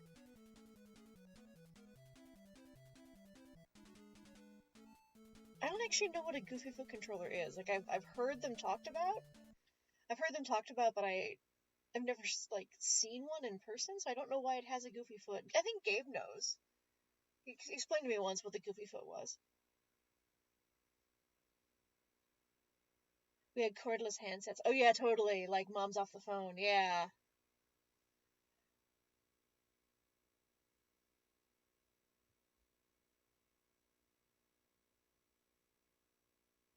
Plastic communications session.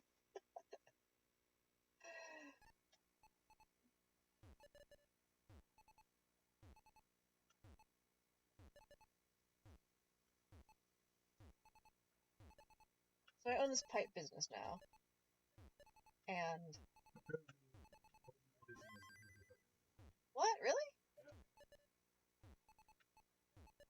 Why is it goofy? I don't know. It doesn't. Shaped like wide.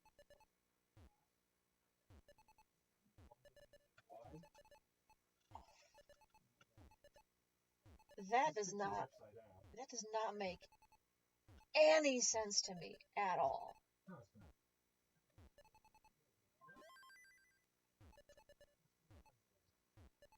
I don't know, Gabe. What is going on here?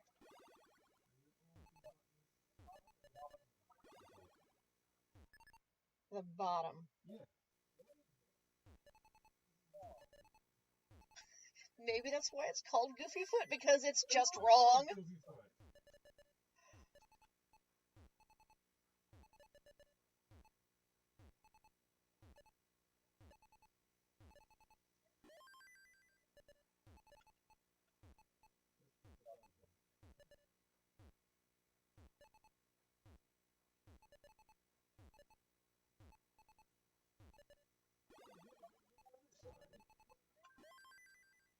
What madness is this?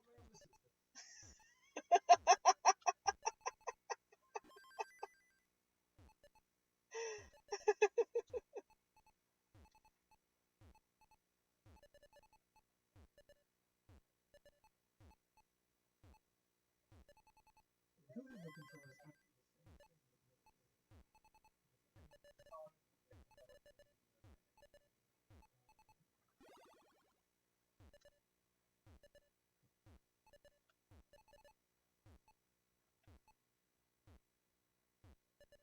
Crap. Oh, I was doing really well too, and then it's like my brain shut off. Just ass backwards.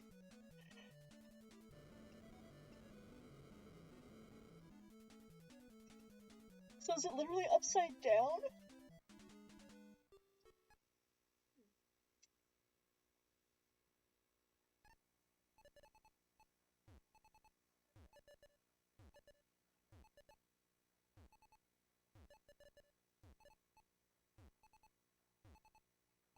No. Boo.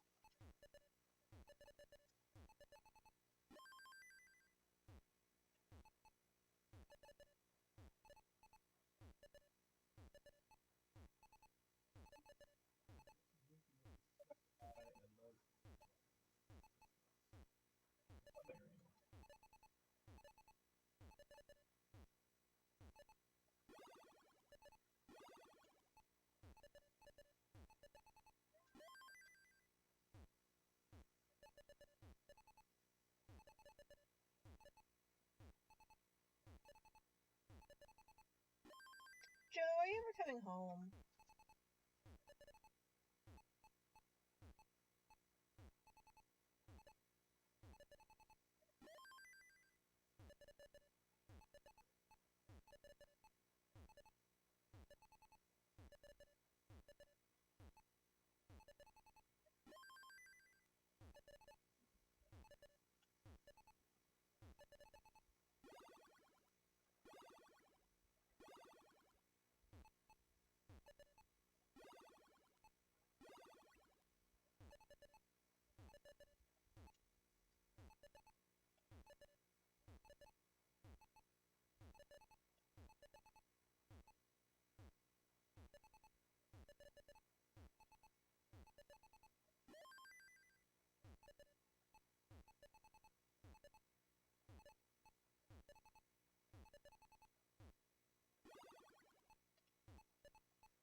Oh, come on.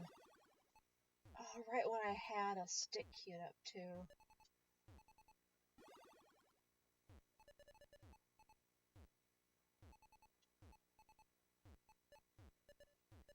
Well, that fell off. Oh well. The red buttons are swapped with the D-pad. Oh.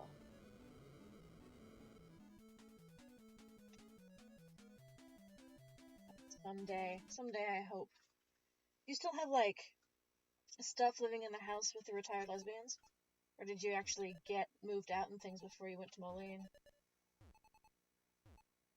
Not that you need to, like, air all your personal business on a live stream. I just realized that that might actually be super rude. I just miss you, and I want to know how you are and what your situation is.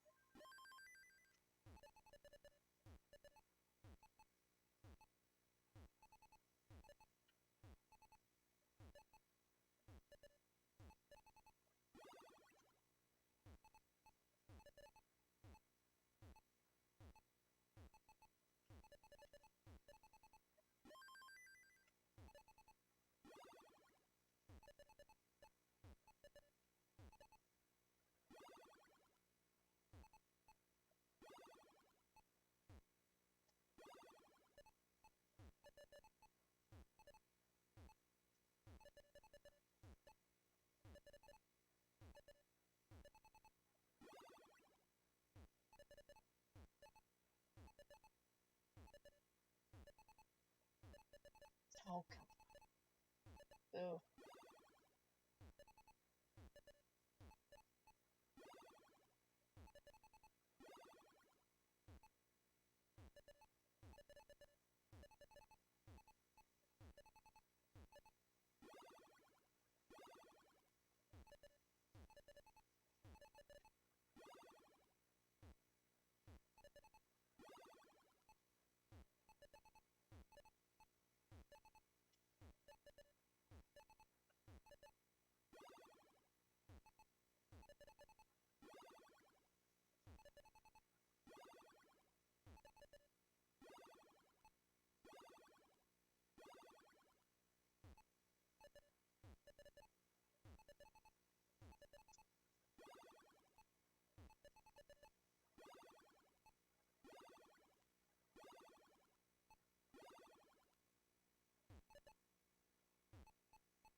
Oh, come on.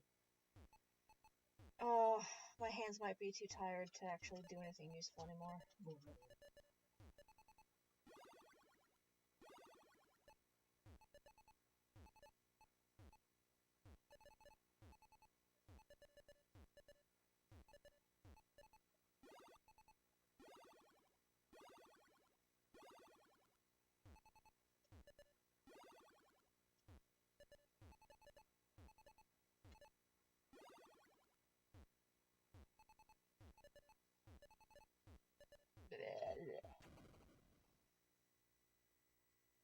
Everyone knows where Popsy sleeps.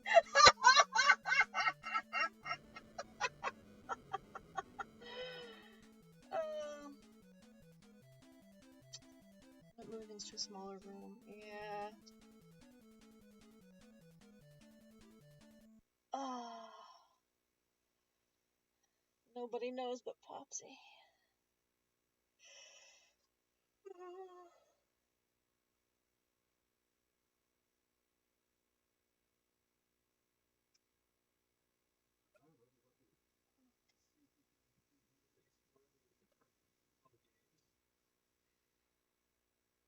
If I... Isn't that gonna screw up the OBS? Yeah.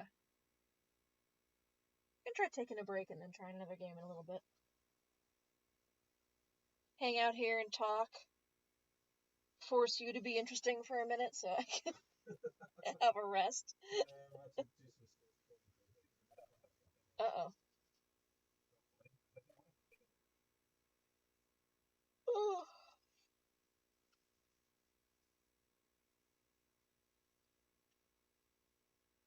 Yeah, looks like the big football game is... I mean, you already looked that up, though. That's at like 5:30.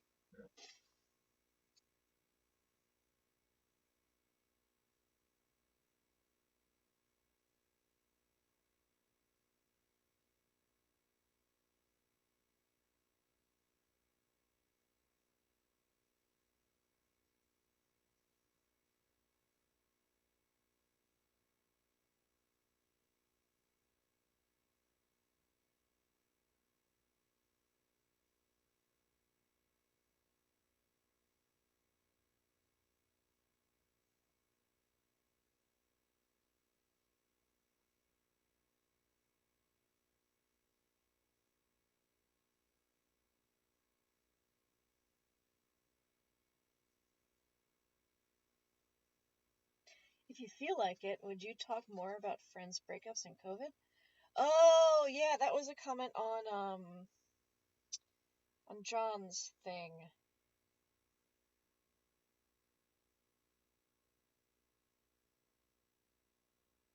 So, noted endorsement, John Heimbuck, posted a comment on the Facebook, or a status, whatever. He made a post that was, like, if, let's say, 30 years from now, there's a group of plucky, young, like, playwrights or filmmakers or whatever, and they're gonna make a play about the year 2020, 2021, and they come to you as, like, a consultant, because you lived through it.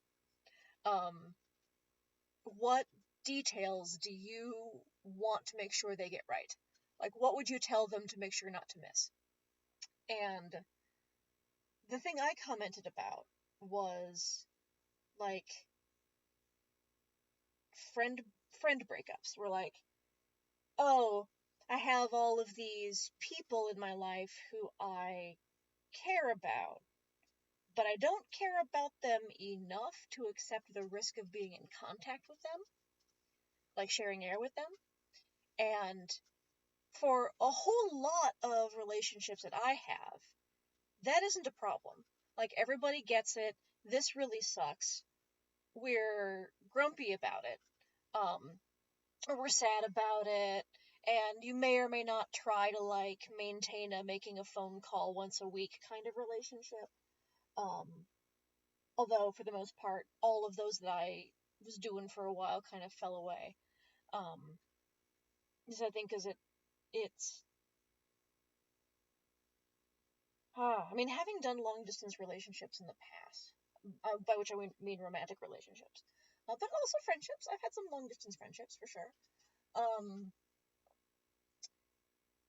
What can happen is the more time passes between when you last saw somebody, the less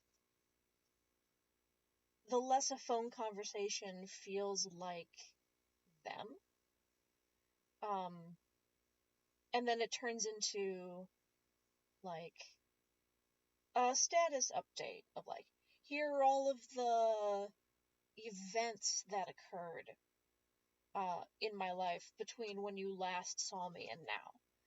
And when you can't share physical space together, those conversations start to feel, like, depressing and hollow, and especially right now, there's so much tedium in our everyday lives for most of us that you have fewer and fewer things to status update about.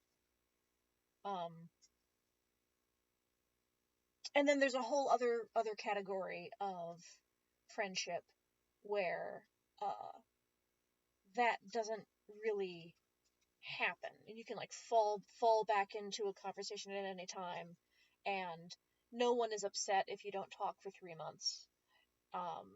Like, there's no, like, emotional weight to having been out of context.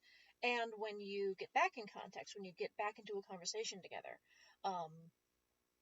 you might, like, at some point be like, so what's your situation like? Like, how's it going? And they're like, oh yeah, I've been baking all this bread, or I made a ton of masks, or in my case, like, oh yeah, I've been going up the Palisade to participate in pipeline resistance. But the thing that you have to talk about when you get back together for, like, a yard visit or on the phone or whatever, are, at least for me, their conceptual ideas. Oh, you've been practicing piano and woodworking, Joe. That makes me really happy. At some point, I would love if you made a video or got on a call with me and played something on the piano. That would make me really, really pleased. Anyway, I have had a couple, but have observed more. Like, I mostly have observed and, like, talked with folks who have been through these weird friend breakups, where, it like reaches an emotional pitch where, look, this dynamic is not satisfying the way it is, and one person thinks the solution to that is, well, we should be closer, and the other person doesn't. Either because they can't, like, they really can't accept the risk, or it just kind of isn't worth it to them. And the feeling of, oh, I'm not worth it to you, is it's a conversation none of us would have had to have, especially in our non-romantic relationships. Like, there'd be very few reasons to have that conversation. Except then you wind up in a situation like this, and you do, and no one knows how to have it, and both parties feel bad. You know, one party feels disrespected or devalued, or like they're not good enough, and the other party feels trapped and scared and like they are being forced to hurt someone they don't want to hurt. And it's a very strange kind of emotional thing that I don't have an analog for at a different time. So that's kind of my answer to the plucky 20-something storytellers come to you and say, what happened? Like, what about that time was really particular? That's the thing that I thought of. Although I will say, I don't think my answer was the best. The best answer that I saw to that question, not that I waded through all those comments, it's John's. There's like 1.5 billion comments to this question. The one that I saw was a friend who said people having entire children that you have no context for. Like, they got pregnant in like April and now they have a baby and you never saw them pregnant. So like your entire conception of what it means when a friend has a child is like kind of just wrecked, because you didn't, like, you maybe heard about the having of the child, but you didn't observe any of it. So it's like everyone like crawls into a hole. I'm making this part up, but it's like everyone like crawled away and then came back out, and there were more of them, like they're rabbits or something, and not people. They're not like friends of yours who are doing a natural human thing and breeding. I think that's.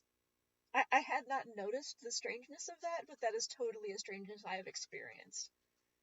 Yeah. Babies are weird to begin with. Yeah, they are. For real.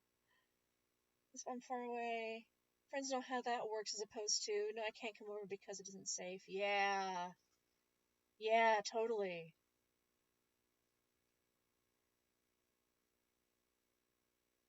So, I have another friend who spent most of the summer, like 1,500 miles away.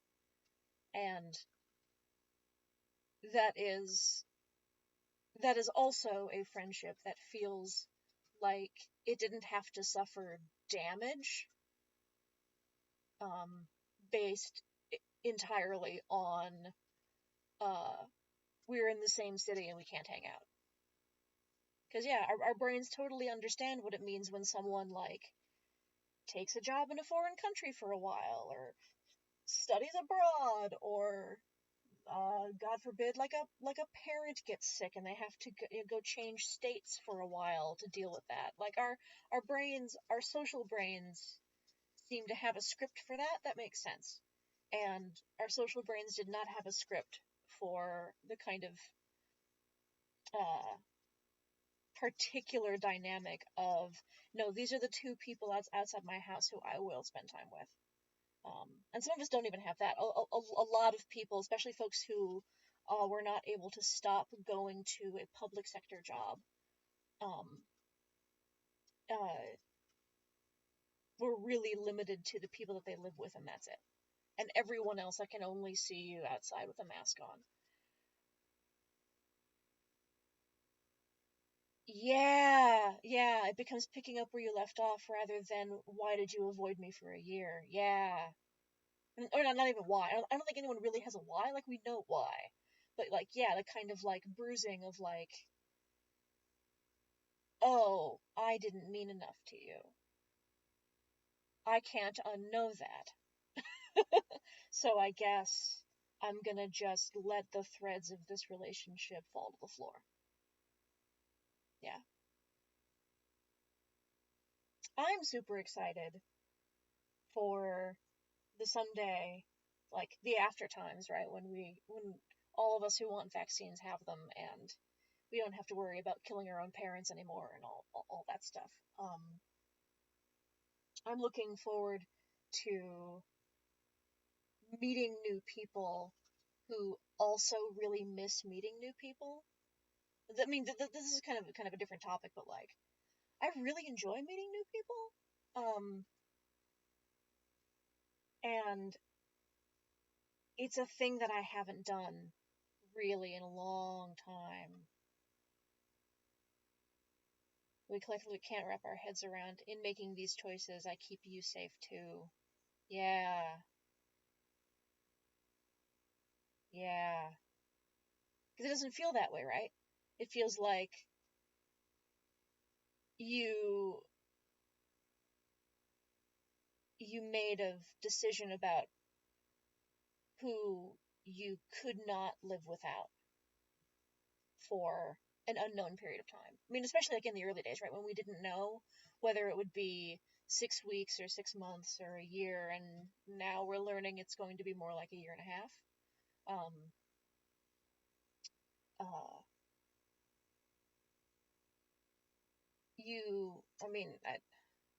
It feels like we picked people that we couldn't live without. And that's a really high bar to cross. And a misunderstanding, everything's a value judgment, even when it isn't. Yeah.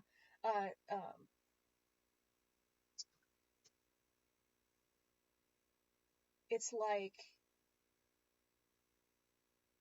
misunderstanding whether you are that important to someone is really vulnerable.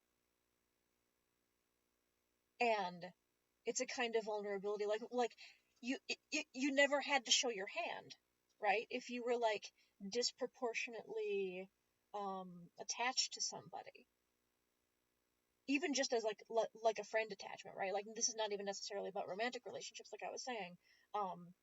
If you feel disproportionately attached to someone and no one ever has to show their hand, it doesn't interfere with the ability of that relationship to continue and be good for both parties. But COVID made us all show our hands. And there were some ugly surprises in there for a lot of people. Yeah. So that's what that meant.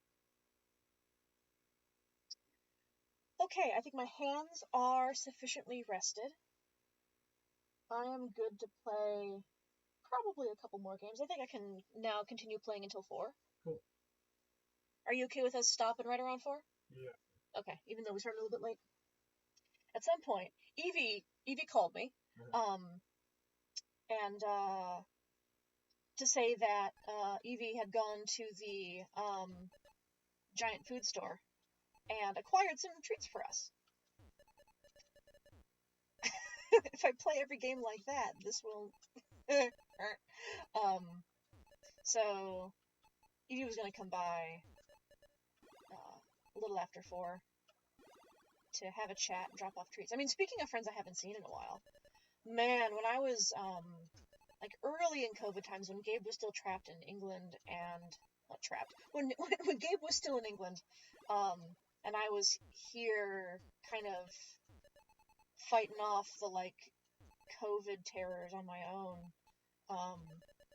Evie was a real lifeline for me. She was coming by every 2 weeks or so with care packages, with frou-frou food that I wasn't spending my own money on because we live real frugally now, and wine, so like smoked fish and cheeses and wine. And then, a short masked conversation on the porch, because this was last winter, so it was still pretty cold out. And that was a real lifeline for me. And then things got better, we all kind of collectively figured out how to do this. I was commenting to somebody the other day that, like, now staying in my house for 4 or 5 days in a row is no longer notable. Like, I still, like, I'll notice, wow, I feel really down, I feel sad, I feel kind of, stiff and tired, and then I'll realize, oh, I haven't left the house in 4 days, like, at all. Like, I haven't, like, apart from opening the door to get the mail, I haven't gone outside in 4 days. Oh, maybe that's why. Maybe that's got something to do with it. Where, at the beginning of this, I would get to, like, the 3rd day of being in my house and feel like I was climbing the walls. And that unfamiliarity, or the, like, sense that something is wrong because I haven't left the house, has gone away entirely.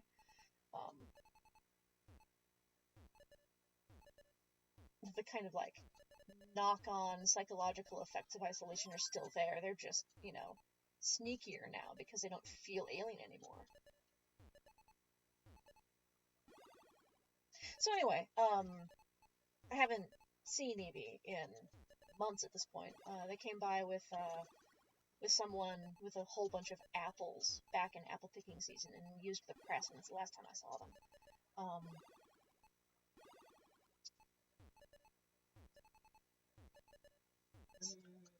Oh, yay, collision works!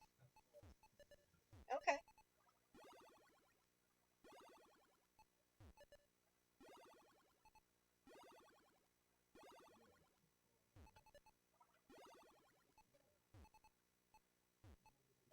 Oh no, there's a bug! It must be a fancy program if it's advanced enough to have bugs.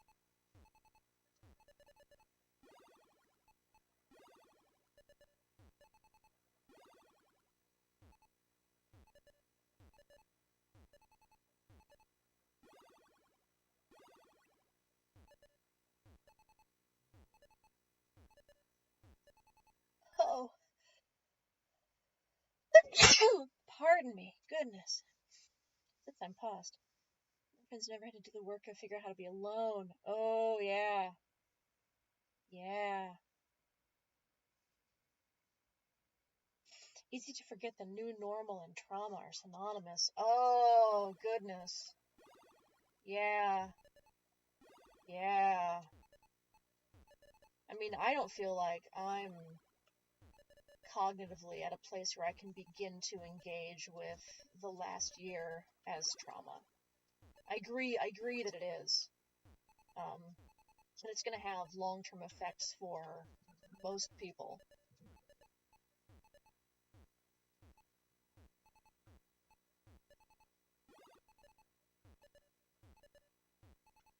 But, like, it's funny because it's not over yet. Oh, thank you. Because it's not over yet, it's like I don't want to put my experience in the trauma bucket because I can't stop it, right? So, like, the first thing I want to do when I admit that something is like a trauma response is stop the bleeding, and I literally can't. Like, there is nothing. I'm already doing everything I can do to make right now okay for us, for me and for Gabe and for my very close friends. If there was something else I realized I could do, I'd be doing it already. So the fact that that doesn't mean the bleeding is stopped is a thing I don't even really want to look at. Because it'll just make me feel worse, I think. But you're right. I think you're right.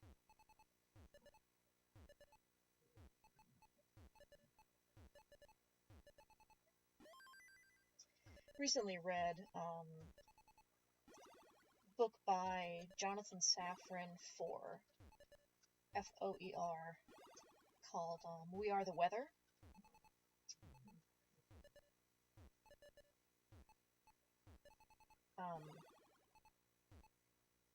And it's a climate change book. It's a climate apocalypse book, kind of.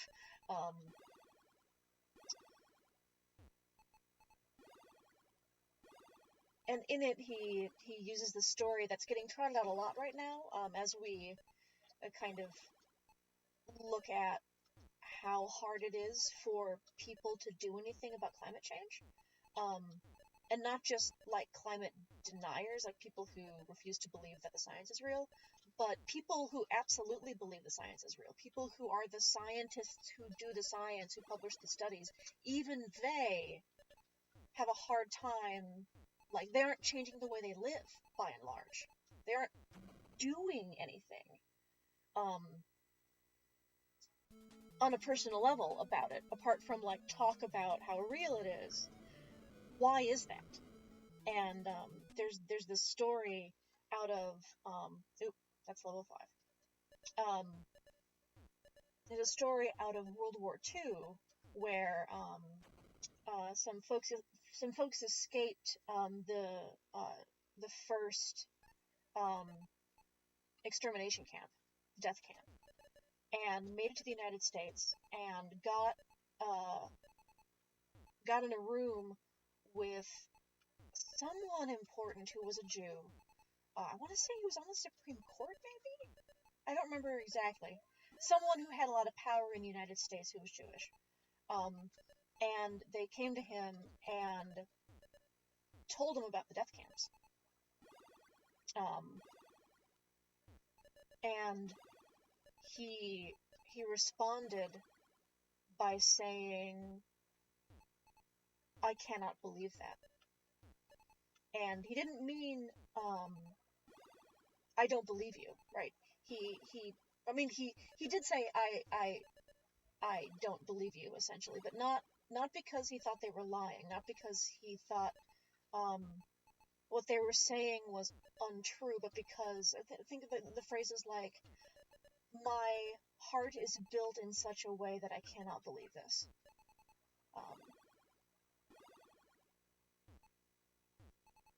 Like, looking at it directly makes you go blind, involuntarily. It slides off your mind, because it is, you have, like, personal defense mechanisms built into your psychology that stop you from seeing horrific things that you feel powerless to do anything about.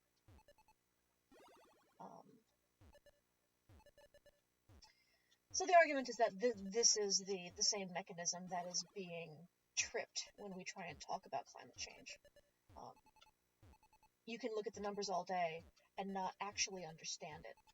Not actually understand what that means for, the future of your children or whatever. I think technically she's playing level 15, not 5. Is that right? Yeah. Yeah, there's you hit a different key and it sends you to 10 plus the level. I think Joe's making a joke. Really statistically bad at level 5, yeah. Because I deliberately canceled out the game. I feel like I have to, because left unchecked, my response to trauma is either anger or depression, so I have to do CBT to do it, or I spiral. Yeah. Yeah, I'm literally incapable of adding that to my worldview. Yeah. It's like, got nothing to do with you, information bringer, and whether you are telling the truth, and everything to do with my ability to still be able to see when I look at it. Yeah. So when I try to look at it.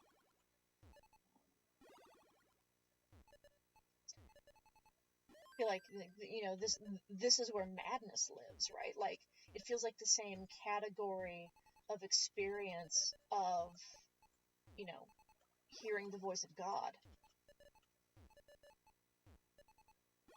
You can kind of,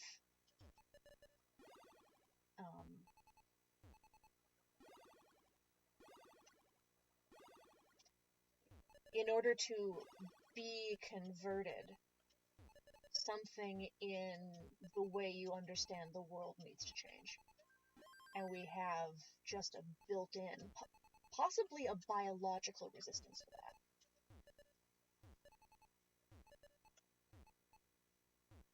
And as soon as you make the change, everything is, screaming hair on fire. Because the new reality is too horrible to bear. And I think there's a soft version of that happening right now, especially folks who are who have lost a lot of people. There are people I know who have missed half a dozen funerals because they didn't happen, because you can't go to a funeral when there's COVID. Or in some cases, there were funerals that they did not go to because that's dangerous, and other people in their family did, and then they got sick and died. And then there was another funeral. Like, the idea that I'm living through a time where that kind of thing is happening, and a huge chunk of the population doesn't seem to care, or, like, refuses to see it, like, that's the thing. Like, it's one thing for the disease to exist, and for my life to change in these ways that I hate and don't want because the disease exists. And it's another to realize that you live among people, some of whom, like, you want to love and care about still, can be met with what's happening and respond in ways that callously cause the death of more people. There's one of the guys who works in the stockroom at the grocery store that we usually go to, just doesn't wear a mask. And the first time I saw him, I completely lost my shit at him. Like, just completely lost it. Yelled at him. He, like, tried to, like, walk toward me to, like, I don't know, calm me down or apologize or something. Like, I was making a scene and he was going to do something about me making a scene, and that meant walking closer to me. And I hollered at him to not come any closer. And it was embarrassing. It wasn't a decision I made to have this freak out. Like, yeah. It's the second one of those I've had, by the way. The other one was also a grocery store employee at a different grocery store.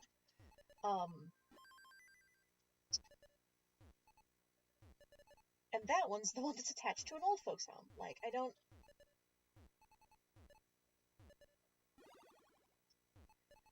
So it's new information for me that I live in a society with people who are capable of that much callousness to human life. And that they have so much contempt for me because I feel differently, right? So that feels like the big trauma I'm going to have a hard time undoing when this is over. Is...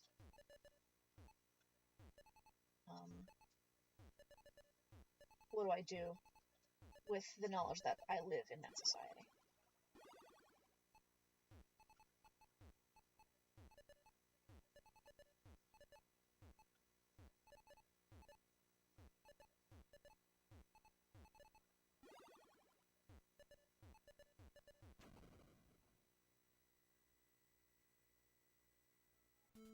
Awesome in the original sense, yeah. Yeah. Like, so profound it is destabilizing. And we have a resistance to being destabilized. So we just don't really look at it. I feel like, abusive, like really abusive relationships, violently abusive relationships especially, kind of have this characteristic too, right? Like, where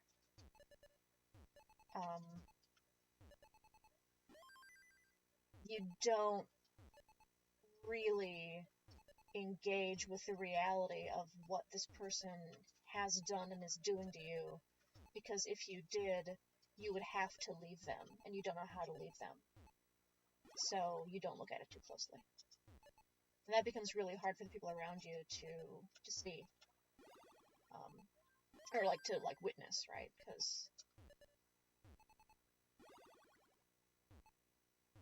you are in a state where they can't change your mind.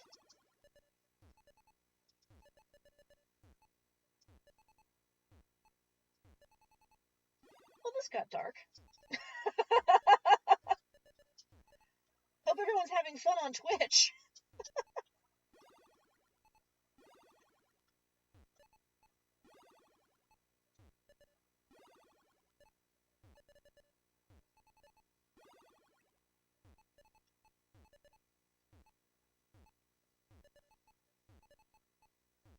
You know what would be great? What would be great is if I managed to break 200 before we're done here. That would be nice.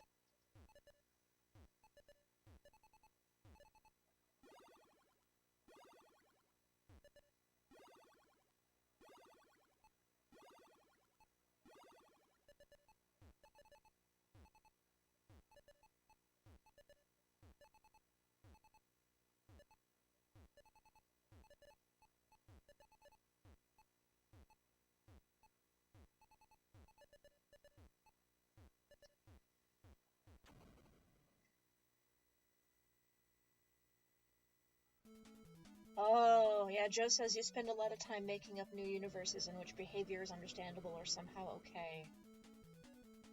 Yeah. Yeah.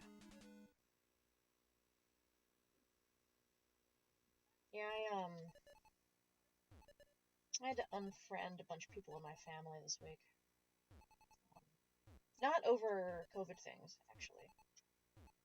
It's kind of a whole, like, ecosystem of really dangerous and cruel attitudes about things. And I decided I was done trying to help. I was done maintaining a view of them that allowed them to still be people that I love.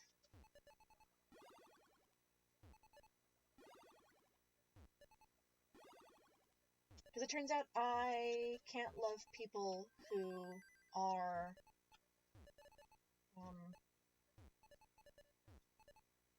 cruel. In this case, it was specifically cruel joking about queer people.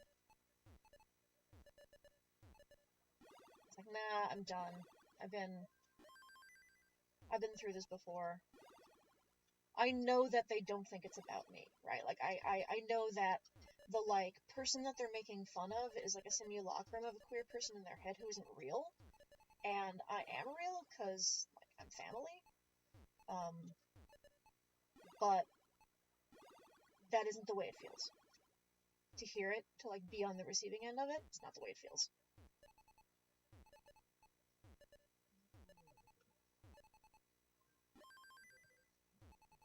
Got bugs.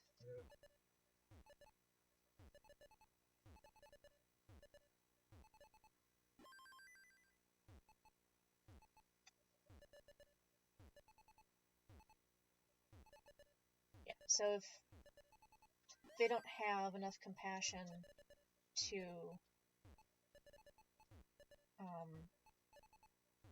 even try to understand why that's so hurtful to me,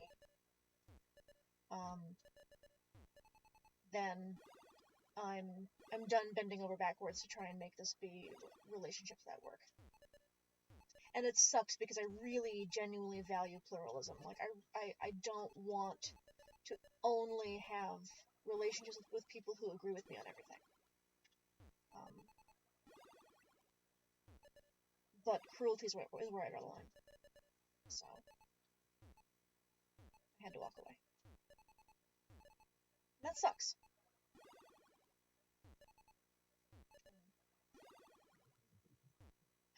I'm upset about it.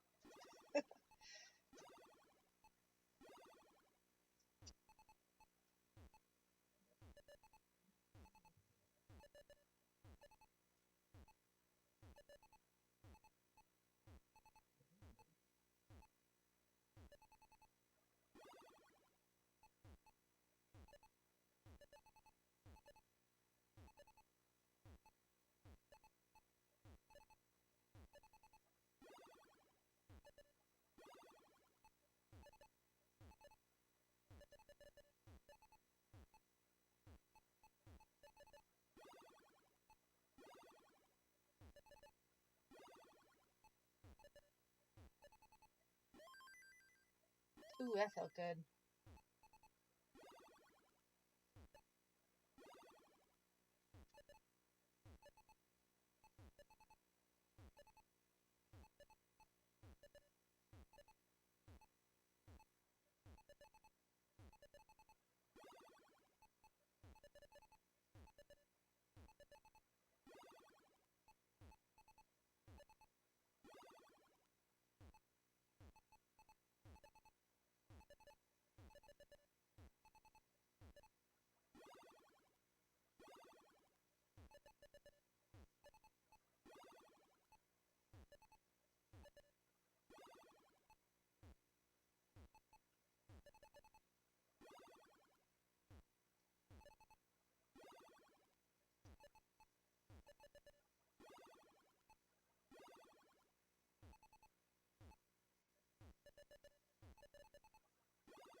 Tell me why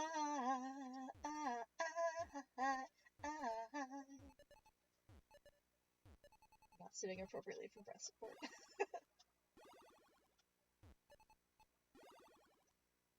I may be mad, I may be blind, I may be viciously unkind, but I can still read what you're thinking.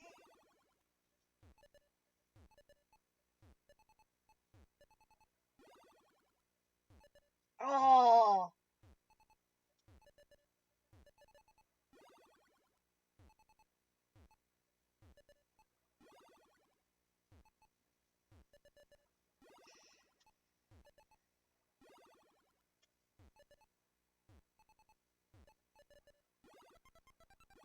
Oh!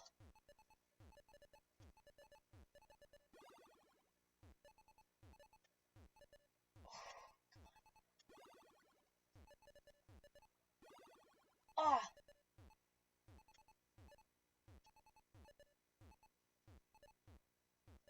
Oh! 229. That is a respectable score.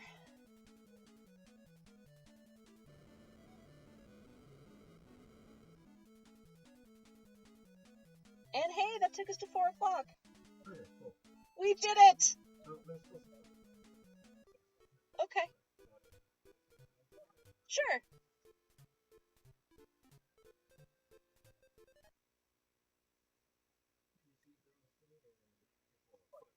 It's pretty small. I can get up and come over there. Now that we're not dependent on nothing getting jostled on this side of the room.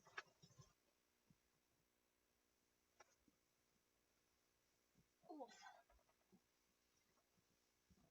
Grab my water.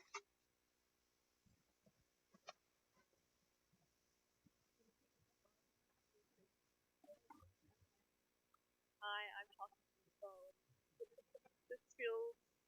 This feels very much like I'm 13. I kind of love it. Anyway, this, by the way, this is definitely a handset from a rotary phone. Really? That's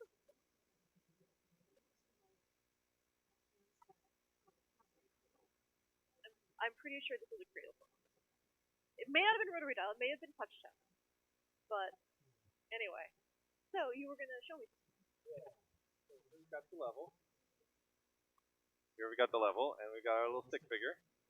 Stick figure is gonna move around, and if he runs into stuff, he stops. Yeah, so that's a basic collision between one sprite and the background. The problem is, he gets stopped when he gets to the edge of the level currently, and Not sure why this hole is here. I didn't mean for there to be a hole here. He gets stopped at the bottom, but he doesn't get stopped at the left. Or the top. I'm not sure why. He gets stopped when he runs into these things, going upwards, but not when he runs to the edge here. Right here I say, if x is less than 0, return true, and true means that there was a collision. Y is less than 0, return true. But it isn't returning true. Or, I don't know. So, but mostly it works. Alright, well, we've been talking now for about 3 hours, so I should probably get off the phone. I'm serious. This is like crazy throwback. Crazy throwback for me. Like, throwbacky enough that I want to get that house phone thing working now. Not like don't take that as a demand. I do not demand that you get the house phone working today. Yeah, we just haven't actually made it go. I have to push a button on my phone to make the house phone work. Okay. Yeah, that one's been knocked over by the cats, I'm pretty sure. But some of the others are probably still working. Alright, cool. Well, anyway, the funny part is I can't hang up this phone and end the stream. As delightful as that would be. Oh, will it really? Okay. I'll go. Oh man, I love this. This is ridiculous. I love it so much. Move it to my other ear. Perfect. Oh, it's good to hear you too. I didn't hear you though. It was good to chat with you, Joe. I hope that you get to come back sometime. I hope your mom's doing good. I hope the house is doing good. I know you're doing a lot of work on the house.